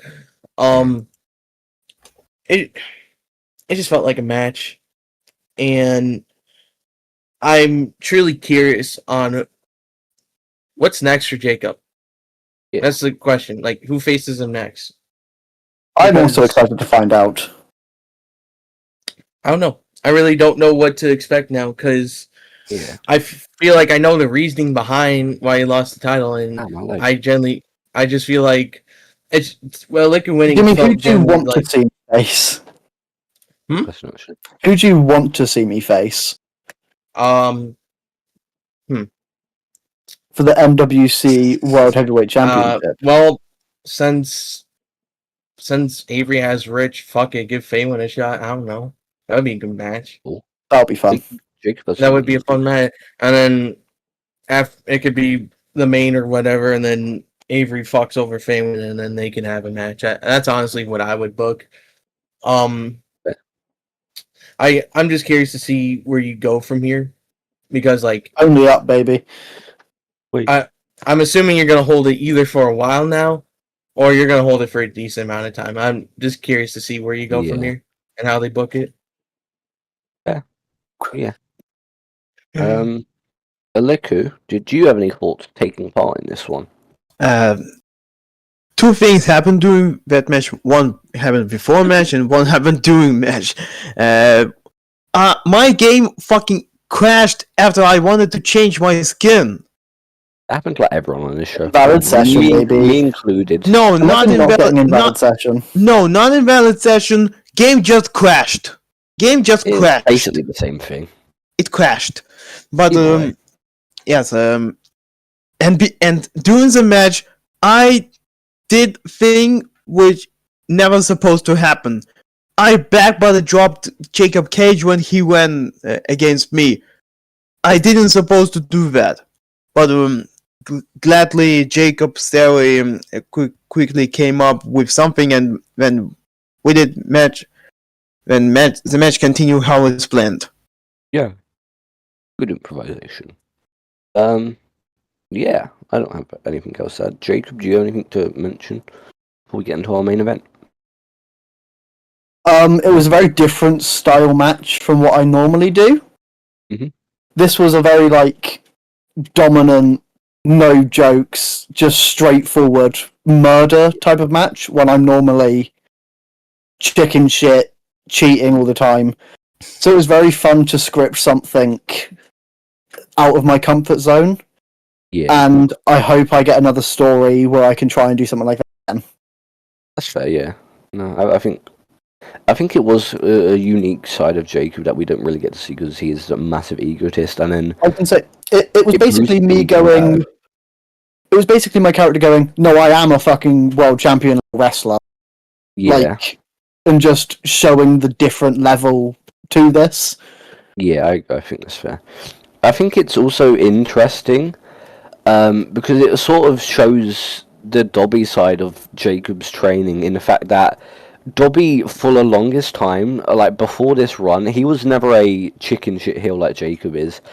He was very much an aggressor heel, and he'd always like show that in like going into like the KO into the warfare like sort of era, and I think that side of Jacob being shown sort of like shows the history between him and Dobby, and that like this is another side of him that he knows but he doesn't go to, because the fact is He doesn't the way want to I be like describe Dobby. yeah, the fact is the way I described me and Cass, where they forged their own path. Jacob has also done the same, and that is being this like pompous prick heel.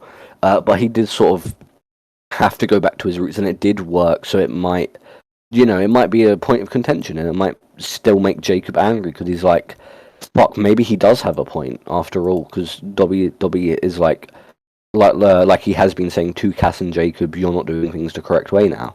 I purposely didn't say right because Colt would go banal banal. But yeah, I feel like it's a really interesting little thing, and I feel like it has a lot of potential. And it's very interesting, and I'm excited to see what Jacob does next, like Jimmy said, and I'm very curious what path he takes now. But yeah, I just quit. yeah, he just leaves.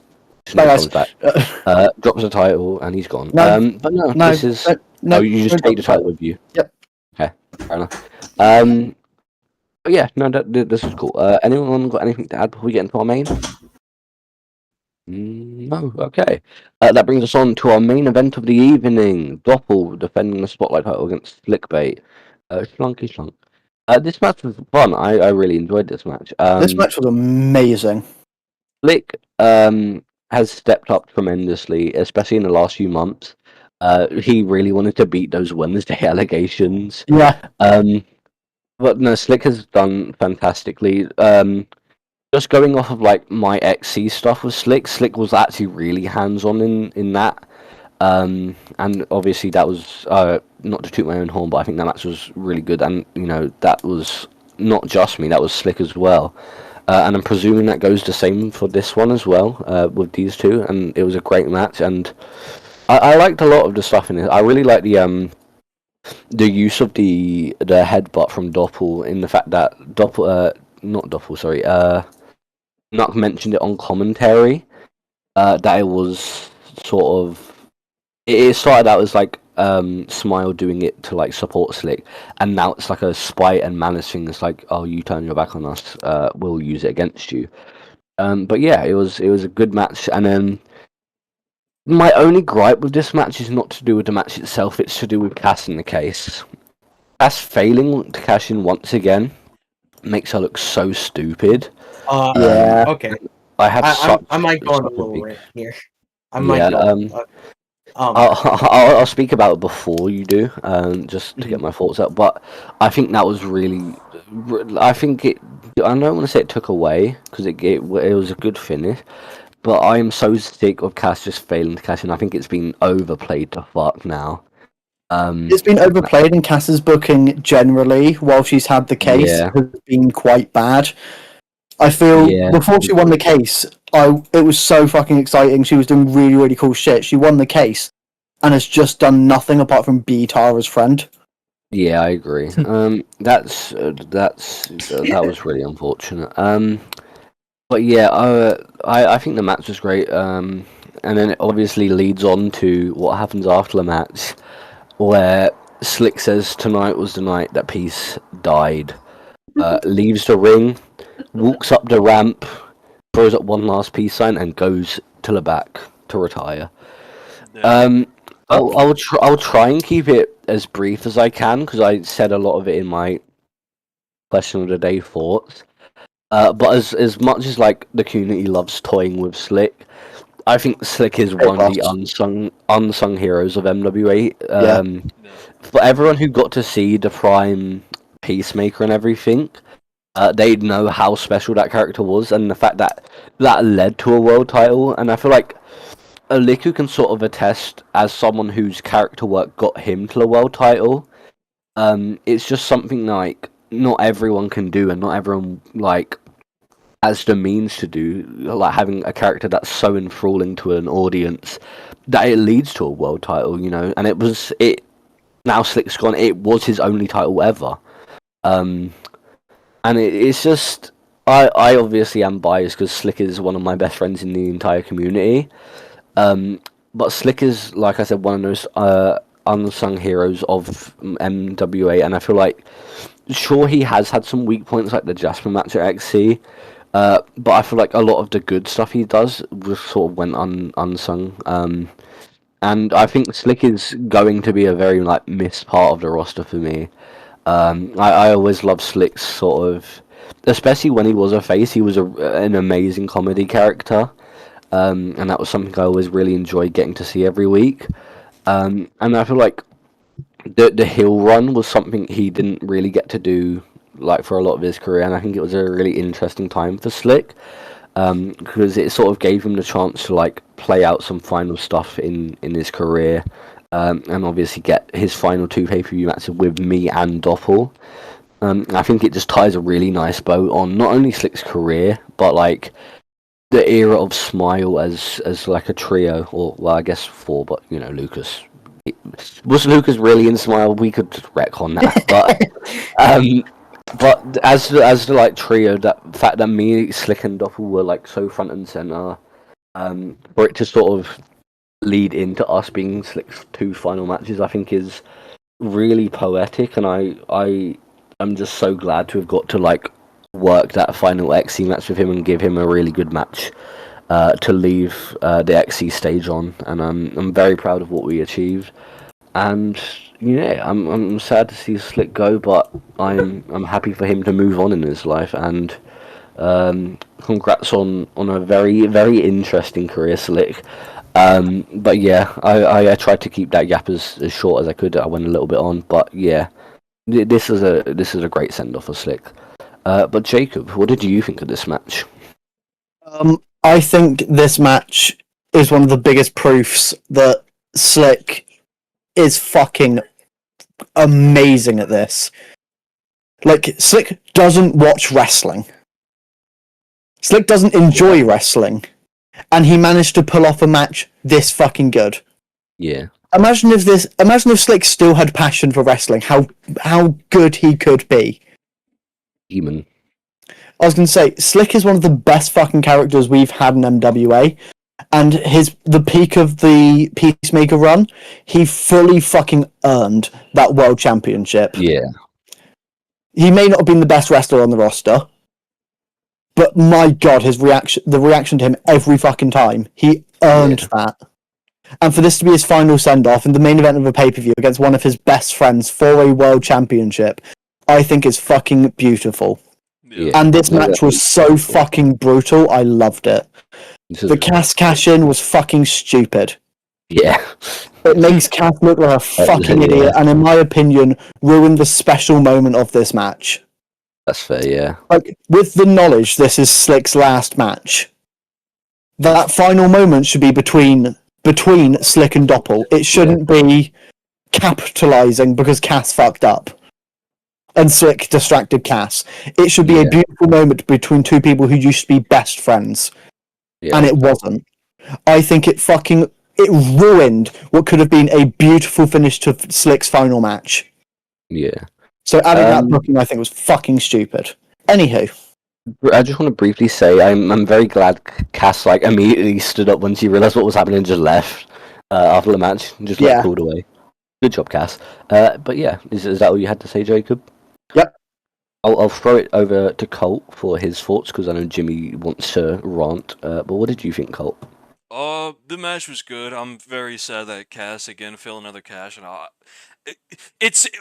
fuck, dude. Hey, what are we doing here? Cass is being made to look like a fucking idiot constantly. Yeah. In and out. Like, I don't. Better be leading to like a big cash in where she finally fucking wins it. Yeah, because if she like fails, I swear to fucking god. If she fails her cash, if she fails, it would be just fucking stupid. Retire. What a waste of her time. Genuinely, what a waste of her time. Giving her nothing for months for it to lead to nothing. Yeah. You gotta like hang up the boots after that. She has to win the Spotlight title. She has to take it off of Doppel. Yeah. It just makes it's sense such a because perfect story as well. because again, like we said, like Dobby's like perfect 3 or whatever, or fantastic 3, whatever the fuck, of Doppel, Cass, and Jacob. I think Cass, cashing in the briefcase and winning the title from Doppel, who is, you know, Stuffing Fire Tiger another down into a trainee, corner. another Or trainee, photo. but another trainee under Dobby. I think that just makes sense. Yeah. Like, you have to give her the belt, because if you Yeah. don't, then like, what are we doing? This is just a waste of time. Yeah, I agree. Yeah, I really hope that's not the case. I really hope Cass is the one to win. Like amongst that as well. I just really want to stop the teases, because it just makes Cass look really stupid in kayfabe. She does like a It's like, hey, look, I'm here again, guys. Oh, I failed again. I'll be back next month for another fake cash in. See you guys. It feels like Austin Theories. Yeah, it does. Yes. She's gonna cash in on the Um, national title and lose. Yeah. Exactly what I said earlier. I was gonna say, it had no payoff. Everyone fucking hated it. Yeah. No, I was like, if you're going to build a cash in like this, it has to have the payoff. Yeah, I think Minecraft Wrestling's in a great position right now, but I think that's the one thing especially that's like frustrating me to no end, is not only that Cass isn't really getting anything to do, obviously we had our feud, but the fact that like she keeps doing these dumb cash in things, but for the most part she is just Tara's friend. So frustrating. Yeah, so frustrating. she could be doing so much more. She should be doing so much more. She's such a good character worker. She's such a good wrestler. She is like a full package, and she's just being overlooked. And I will say, Cass is making so much out of nothing. she is, yeah. She's doing the Like, best with what's being given. She is doing so fucking good compared to what she's being given. Yeah, no, I definitely agree. Is that all you got to say, Colt, before I throw it to Alikku? Yeah, let's go. Let's hear Aliku's thoughts on the matter. What are your thoughts, Alikku? I loved it. This little great match. So it's such a responsibility to end this podcast with my opinion on this match. We still got Jimmy, bro. He wants to rant. I forgot. We got Jimmy, but every time I roasted Blake, but it was not because I hated him. It was just like friends do. Yeah, Final apology. In Ukraine, I got roasted many times by my friends, but we were still friends, and Yeah. and I didn't Playful do this being a Exactly. pure Yeah. evil. I did this thing as a friend, and it's so sad that Slick is retired. His Peacemaker character was very, very good, and it started for me an opinion that just be comedy character and you will be super over with fans. Yeah. And I mean, you and did that. that's a bad thing that I found this only in 2023. I didn't think about this in 2022 when I was an Ukrainian nightmare, and Nak offered me a hard body gimmick, which I did in Okay, cool. BPW. But in 2024, in 2023, I finally got that feeling that if you are funny and entertaining, you will be super over. And I think Slick started that for me. Slick started it for me, and for Tim, and for Jimmy. He started it for many of us. Yeah. Jimmy? And, Jimmy's hilarious. When I see Jimmy's character, my first thought is Jimmy's quite literally the opposite of comedy, but you know. I definitely was a silly game. I literally got over because I did an airplane spin. That's a good point, yeah. Yes, and Slick deserved to be a world champion for some time, even though he had no defenses. And we had that joke like Slick won the world title only because Rock refused to work Wednesdays. They don't want to work But even though he won it, just like me, he won it. Yeah. He won it. He won it He like won. everyone in this call except for Jonathan Colt. What the Yeah, fuck? Colt. Yeah. he, Wait, guys, at least he's won the other world. Wait, never no. mind. No, he Hey, hasn't done that. National Dude, title. dude. I mean, he Yeah, did win the national- World Television Championship, but I don't think that He can keep counts. adding world to whatever he wants. I And, will- and the National Heavyweight Championship, am I right? Am I No. right? Man, Right, guys? Yeah, I'm the Wait. only person to win both world titles. I'm waiting for the day we get I like will Bum miss Ass Slick. Colt, where he drops the national title. He comes to the ring and he's like, he's still keeping up this world, like adding world to shit. And he's like, guys, I'm so sorry to announce, I have world syphilis. I bro, I will miss Slick. I will definitely I'll miss miss him. Slick too. We love Slick. I will miss Slunk. Yeah, we love Slick. One of the greatest promos I ever did was with that fella. Yeah. Hello, Hello, Slank. Slunk. I'm in the bathroom. But yes, Jimmy, it's your time to rant. he Feel locked free. my door. Oh no, Here we go. he's locking the Let me door. crack my fingers. Oh god, With that cracking his makes a neck. veteran. You see, I've been watching. We've all have watched since Smile has formed. I honestly thought it was kind of shit at the beginning because, like, I thought it was kind of random. Of the fact that I felt Dobby was kind of above Slick and Doppel, not in the sense of in ring, but just like Doppel and Slick weren't as serious as Dobby. But I was quickly Stoop down to their level. yeah, he stooped down to the level. Then it started to work. I enjoyed the segments. I enjoyed the dynamic. I really liked the build of just like Slick slowly becoming detached from you guys. You guys slowly getting more frustrated with Slick, and then it eventually blowing off in Slick for it being too much for Slick, and Slick basically his view of peace being changed. Yeah. And the fact that you three are very close is very nice, and I personally would have just kept it as it was so.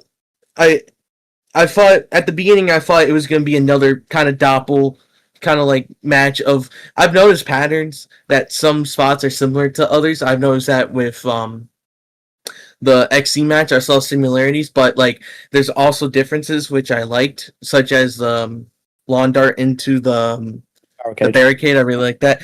But Fucking died. I liked the build up. I got more invested as time went on, and I really liked the fact that Slick was kind of even with Doppel. He had Doppel beat in a sense when he hit the Peacemaker, and they were both down for the count. And then Cassidy comes out.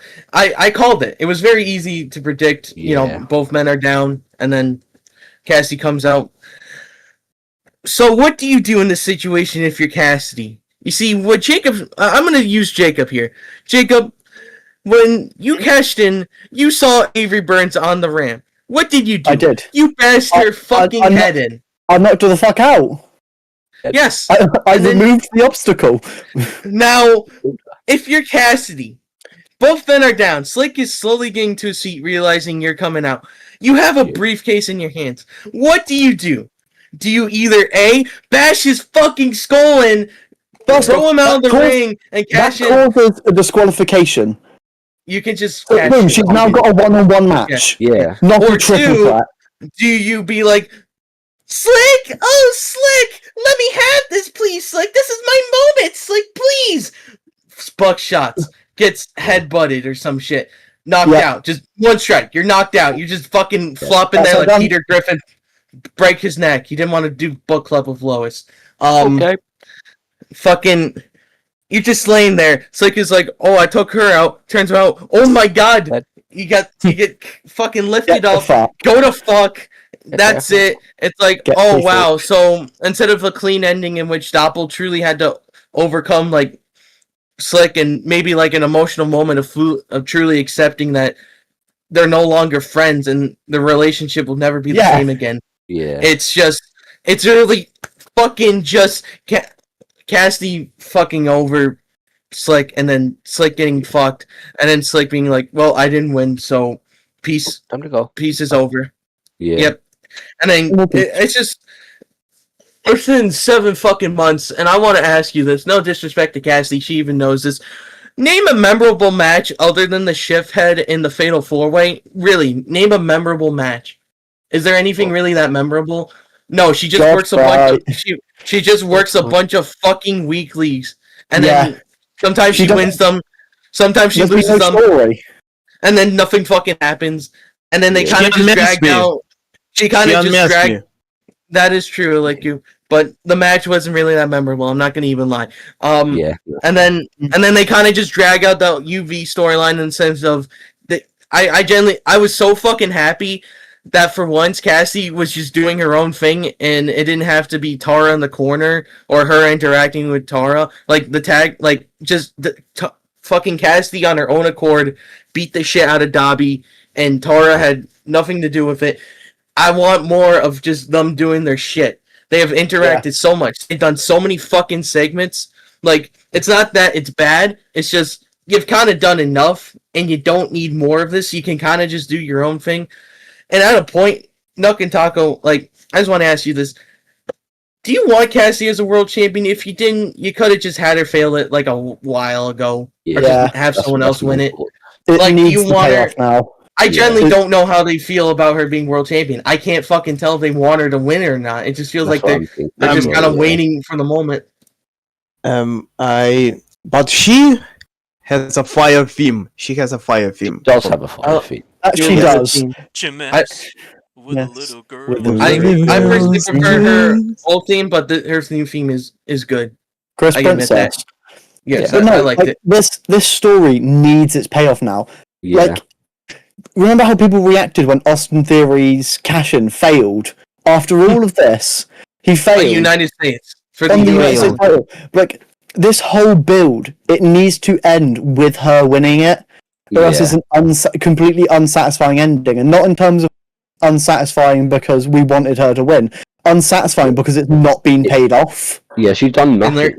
That literally means, like, to be honest, it shouldn't have been the one that they've been building for fucking months. Like, I feel she's the only one whose like briefcase has actually been used as a story thing, where she's trying to cash in. Yes, it's been overdone, but it's actually being used as a. Oh, she could be like. This should be the one that needs to pay off because they've been building her story around this case. Yeah. No, if she doesn't, it's just kind of like she wasted. Yeah, wasted months. Months and months. Wasted the audience time. Wasted Cassidy's time. She could be like Seth Rollins or Randy Orton holding a briefcase.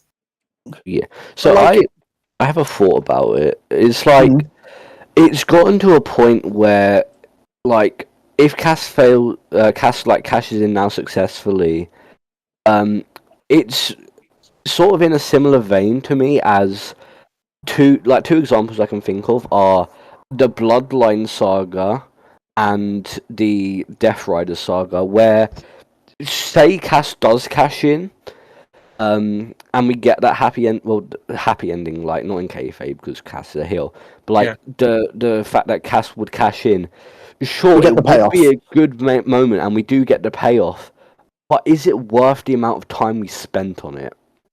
No, the fact that Cass went so far into her, like she went months basically doing fuck all, only to like then finally cash it in and then start doing stuff with the title. And then if she fails, then fuck that. Like, it's just, and also like she had to do kind of random shit, like kind of having divine powers, kind of being like Tara for a bit, wanting to be like Tara, and then her just kind of resorting back to herself after. Actually, I was like, and then and then it's just like the thing is would she even be a credible champion? Not to disrespect her, but based on her booking, would you guys realistically think she could like be a good spotlight champion? Like she could realistically beat Doppel in a match if Doppel was like, you cashed it on me, I want a fair rematch.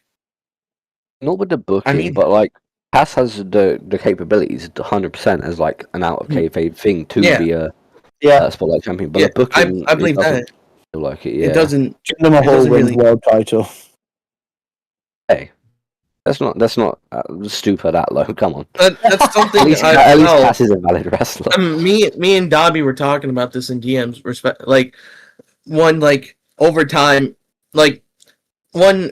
me and Dobby both think we're in a rebuilding era. Like, I mean, Yeah. no disrespect to Alikku, this is the type of era in which Alikku can win the world title, kind of in a WWF-esque agree. way, Attitude Era, and like it's just like there isn't really more people can be defined, and I feel like Cassidy has yet to really been truly stated as like when I imagine Spotlight champion, I imagine someone who like deserves the spotlight and is an up and comer. That's like kind of the idea behind the belt.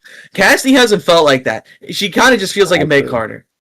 Yeah, no, I'm with you on that. There's the way I see it. It's not to cut you off. It's just in a similar vein of the fact it's like the rebuilding era. I feel like the MWC had its chance to give like people like Alikku the chance to win it. And even when you won it, Jimmy, I feel like you were still new to the business, and it was sort of taking a chance on you, and it went well. But I feel like with Jacob back at the helm in his second reign now, I feel like the MWC is in good hands, and it will just get that prestige again because it's got a good champion who's like proven. But I feel like not Doppel's doing fantastic. Don't get me wrong in all of this, but I feel like when it's time to cash in. Preferably with less like false ones, and it comes to like when Cass does cash in and she gets that win, it's the sort of era the MWC had with like Alikku and Jimmy, where it's sure maybe Cass isn't as proven in like these main events, but it's time to give her that opportunity and see if she can run with it. Like I said, the MWC title had it. Now it's time for the spotlight when Doppels ran their course as champion. Cass gets that moment hopefully, and I'm sort of banking on that being the outcome because any other one is like really unfortunate in my opinion. But yeah, I feel like we've talked in circles. I've said all I want to say. I don't know. I want to rant about one more thing. I felt for a long time now. Yeah, fuck you. I'm talking now. I feel like Jacob Sterry is a shit world champ. No. My feeling is Nuck and Taco are great at booking moments, but I feel a lot of times reigns and stories have been somewhat forgettable. Like, like to be honest, Jacob, I think I didn't feel. Oh, hi, Jacob's wife. I guess I don't know. I just feel like there wasn't much direction in our feud whatsoever. It just kind of felt like they were doing it for the match. And sure, the match came out good, but the thing is, what's the point of the match if there's no build to it? Like, what gets you invested? And I just feel like they're only really good at making moments right now, like title wins and such. The last reign I really liked was Avery's reign because of the overarching story with Faywin. I love that story. It's truly like a top 5 story to me, and just like a top 5 feud because of both people in it and how great they are, in my opinion. But like, the booking feels so different to what Takeoff was. Yeah, like so different. Like the booking on Takeoff focused so heavily on the stories, and then moments came from those stories. Like, I don't know where the shift happened between Takeoff and Unleashed, but the story side of things has sort of dropped a bit. Yeah. I really want them to get back to where they were in Takeoff, because holy fuck would they cook. I do too, and like, I feel like matches now are very similar to one another. I feel like structure has gotten very kind of similar to one each other, and some matches don't feel like they're different. Like, it's reasons why a match like Avery and Misty feels special, because it's something so simple as limb work, but people don't utilize that in using simple story elements. That matches feel similar. It just kind of feels like people hitting moves. Yeah. Yeah. Anyone can hit moves, not everyone can tell the story.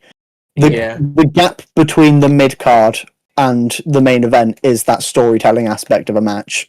Yeah, I agree. It's as simple as that. Also, I feel like there's a lot more mid carders than there are like people that can give you like a run for your money. Yeah, I was going to say there's not many people I would consider right now as main eventers. Yeah. I can. And like Only I would people put up there. I would truly consider main eventers right now are you, Dobby, if he's booked like a main eventer, which he can be. Yeah. Rich, Avery, Faywin, Colt, and then I guess myself. That's what Yeah, I would no, put that's as fair. my To be fair, that is a lot more main Steve, eventers than we've had in the past. It is, but And like and Steve. still, I feel. It's just weird because during like the older runs with like I specifically like call back to his era because I love it, like Maddie booking. The world title Yeah. scene sure was similar. It felt kind of big. To Yeah, I me, get it what feels you mean. bigger than it actually was. I don't know how to describe it. I felt like kinda- everyone there could viably win that title. Yeah, Mhm. I see what you mean. No, yeah, I think that's. There was more competition throughout the card to like actually try and either maintain your place or move up. Yeah, no, I agree.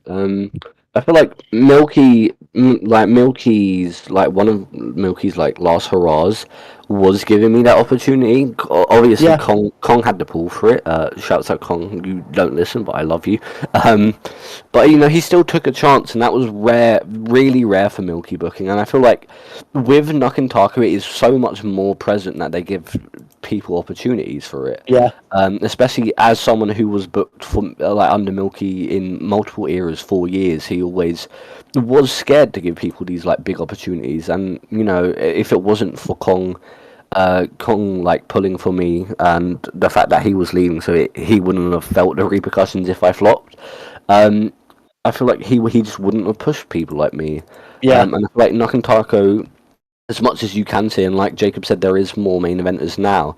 They have taken chances on people, and I feel like it's very clear with Feywind. He's become one of the biggest players in the company. But I don't know. I feel like there is a lot. We have a really good roster right now. There's a lot to do with it. Yeah. And I just hope that going forward, everyone sort of gets the opportunities they deserve to shine. And I feel like with Cass, she's the front and center of that being not the case for everyone. Is the way I'd put it. But yeah, I feel like we've yapped a lot. This pod's already gone really long. So shouts out if you're listening. Thank you for listening. 2.5 hours, baby.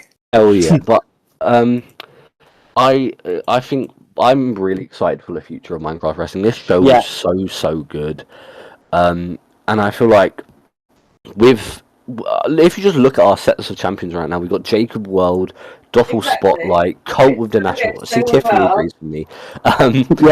Tara with the TV. It's just in a fantastic position, and I feel like we have all the tools to like succeed. And I have faith in Nakantako to make it happen, and I'm really excited to see where the product goes with it. But yeah, no, I think that sums up everything I have to say about the show. Do you guys have anything to add before we close out the podcast for today? Good show. Nope. Good show. Good show. Very good show. Good show. Even the weak points were still good. Even the weak points had their things, and I feel like will benefit future. Nakantako so far are the best bookers in Minecraft Wrestling. I think I would put Matty over. Matty's booking was really good. Yeah. I can't comment on that. Yeah, that's fair. But they have an opportunity to take over. They do have an opportunity with time. I feel like they have a lot of more time to prove themselves. I think they have a really good roster to do it with as well. Yeah. But yeah, no, I think great show. I'm really excited to see what the future holds now. But yeah, I think that is a good place to finally wrap things up. Well, we know what needs to happen now, don't we? What is it? What? Oh, yes. There is a tradition. Alikku, you've been in this Discord for a while because you were waiting to record your episodes. Yeah. So this one will hurt, but thank you, Alikku.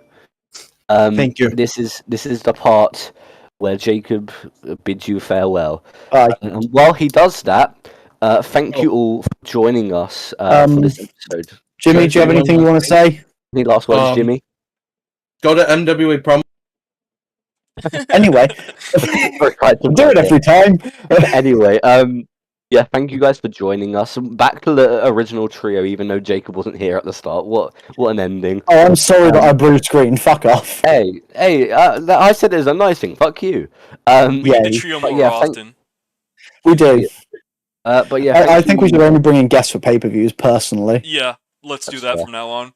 Executive decision. Sweet. Trios for main shows and then guests for You're hearing this now, pay-per-views. yeah.